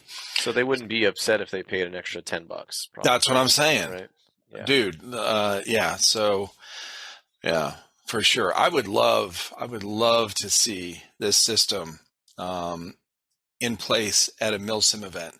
It's cool to see what you have already with the indoor stuff, and maybe that's where it's going to go. Maybe that's where it's going to have to be for now, until more and more players, are familiar with this whole setup and start requesting it. Sometimes the consumers drive technology or the market or whatever, it might take a minute, but sometimes that's what it is. Yeah. It's just easier logistically for the indoor fields, For sure. They set it up. KDK, for example, they're all plugged in. So they don't even have batteries. So they just come in and turn on a light switch. Their system all comes on. They get on their iPad. Oh, so each box could run off of, they don't have to run on batteries. Right. Yeah. Oh my God, that's awesome. Yeah. Because I was just thinking when you said, they have to swap, or they plug them in with the battery. So that's an option they could do, especially for like the mobile ones or whatever. But they can just hardwire it in or just plug it in. Yep. Oh, dude. Game changer. If you have the option to plug it in, I think you should plug it in. But for sure. Yeah. So it's okay. Yeah. Obviously, in the outdoor events or whatever, you probably need a battery. But right. Yeah. But yeah, it just sort of it's just easier for them, right? They don't have to think about it. Literally, he turns on the lights, he picks his iPad up, and he's like, selects from a drop-down list, this is the game I'm playing, and that's it. Oh my God. So the outdoor fields are going to always have that logistic step in the morning of like putting them out, bringing them in. But like I said, they're doing it anyway. Yeah. Well, the MilSims, they're doing it. They're setting up those boxes and shit anyway. So I think that you could get away with, like, as long as it wasn't in the rain, like getting rained on. I wouldn't care if you left it like in an outdoor building, or under like something that would shield it from the rain. Yeah. And then they could sort of be like an indoor field, where they just leave them out. Yeah. Leave them out there. Yeah. Interesting. Yeah, I'd love to get, yeah, it does hurt that we're not there's not like we're not in events yet, because that's what it was designed for. So I want to see it used. Well, it's still new, man. Like this is, yeah, you guys, as far as from, just starting out, really concrete, like you said, you had, these boxes in the beta, alpha, beta, whatever, testing phase on the first time, on a field for the first time back in, what'd you say, June? Oh, that would have been At Balahack? Yeah, so Balahack was January of last year. Gotcha. And then June last year was when the first sort of like, it was barely commercial grade stuff, but it was like it was not near as nice as it is now. It was right.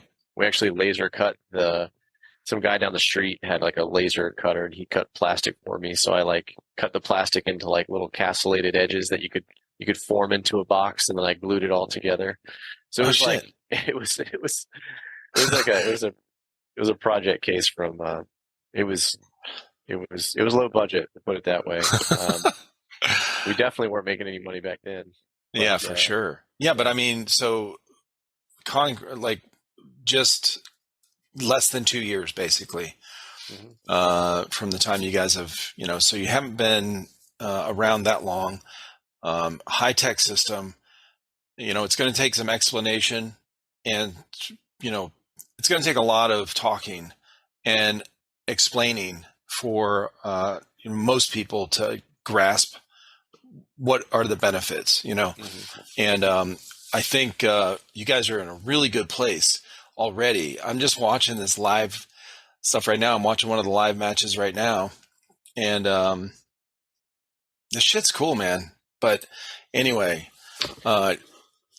Brandon, thank you so much for being on here, man. It's I'm really glad we got to connect and hook up earlier than what we were originally talking about, and talk this out, because I was super interested in this, because like I said, I've been really interested in trying to find a way to see how individual teams do or individuals do at these big milsim events, and this is definitely the step that they need to take to see that, I think. So yeah, well, I definitely appreciate your confidence in what we do and your support, and you're talking about really education being our number one obstacle to getting out there. I think what we just did in your podcast is really a big first step in that. So I for sure very appreciated, and if anybody reaches out and mentions your podcast, we'll treat them nicely. So I appreciate. Yeah, listen, anyone that's watching and listening, definitely check out Skirmesh. If you go online, it's skirmesh.net is their website. I'll have links to all this on the video when it comes out. Yeah, and then I think they're selling weed or something on the .com side. Is it really? I think so. Yeah, it's been a while since I've been there, but. Oh shit, that's funny. So we got well, a lot of airsofters, man. I don't know. Okay. Yeah. That's part of it too. But the skirmish.net, go and check them out, support them. And so what I guess that's a good question to end with. What if somebody, if players are listening and watching this, and they want to support you guys, how could they support you guys? What could they do to, is it just get the word out? That's it. That's the best thing they can do, is get the word out. Okay. Let your local field know that you're interested, and send them our way. Now, do you guys have an active Instagram that you post stuff on? Okay. So we can go share your posts and yeah. Okay. Yeah, we're active. We're not the most active. Admittedly, it's not our strong suit, but we try to get on there and subscribe, all that great stuff. If you want to reach out, we've got a contact us page on our website that goes straight to our email, and that's a really great way to get directly in touch with us. Okay. Yeah. And I created yesterday or the day before, I went on your website and I actually created a login cool. for the skirmish thing. So I put TriFecta Airsoft as our name on there. So if we ever get a chance to go one of these fields and test it out, you'll see us pop up on there. You'll have to, once we get done, you'll have to send me your address. I'll send you a Skirmesh wristband so you can. Oh, that'd be awesome. Yeah. Oh, yeah. Well, likewise, because I will send you some a patch and stickers, all the good stuff that airsofters love. Yeah, for sure. Awesome, man. Well, thank you so much, Brandon. I appreciate you, man. Thanks, Eric. You have a good evening. All right. Bye-bye. Yep. Bye.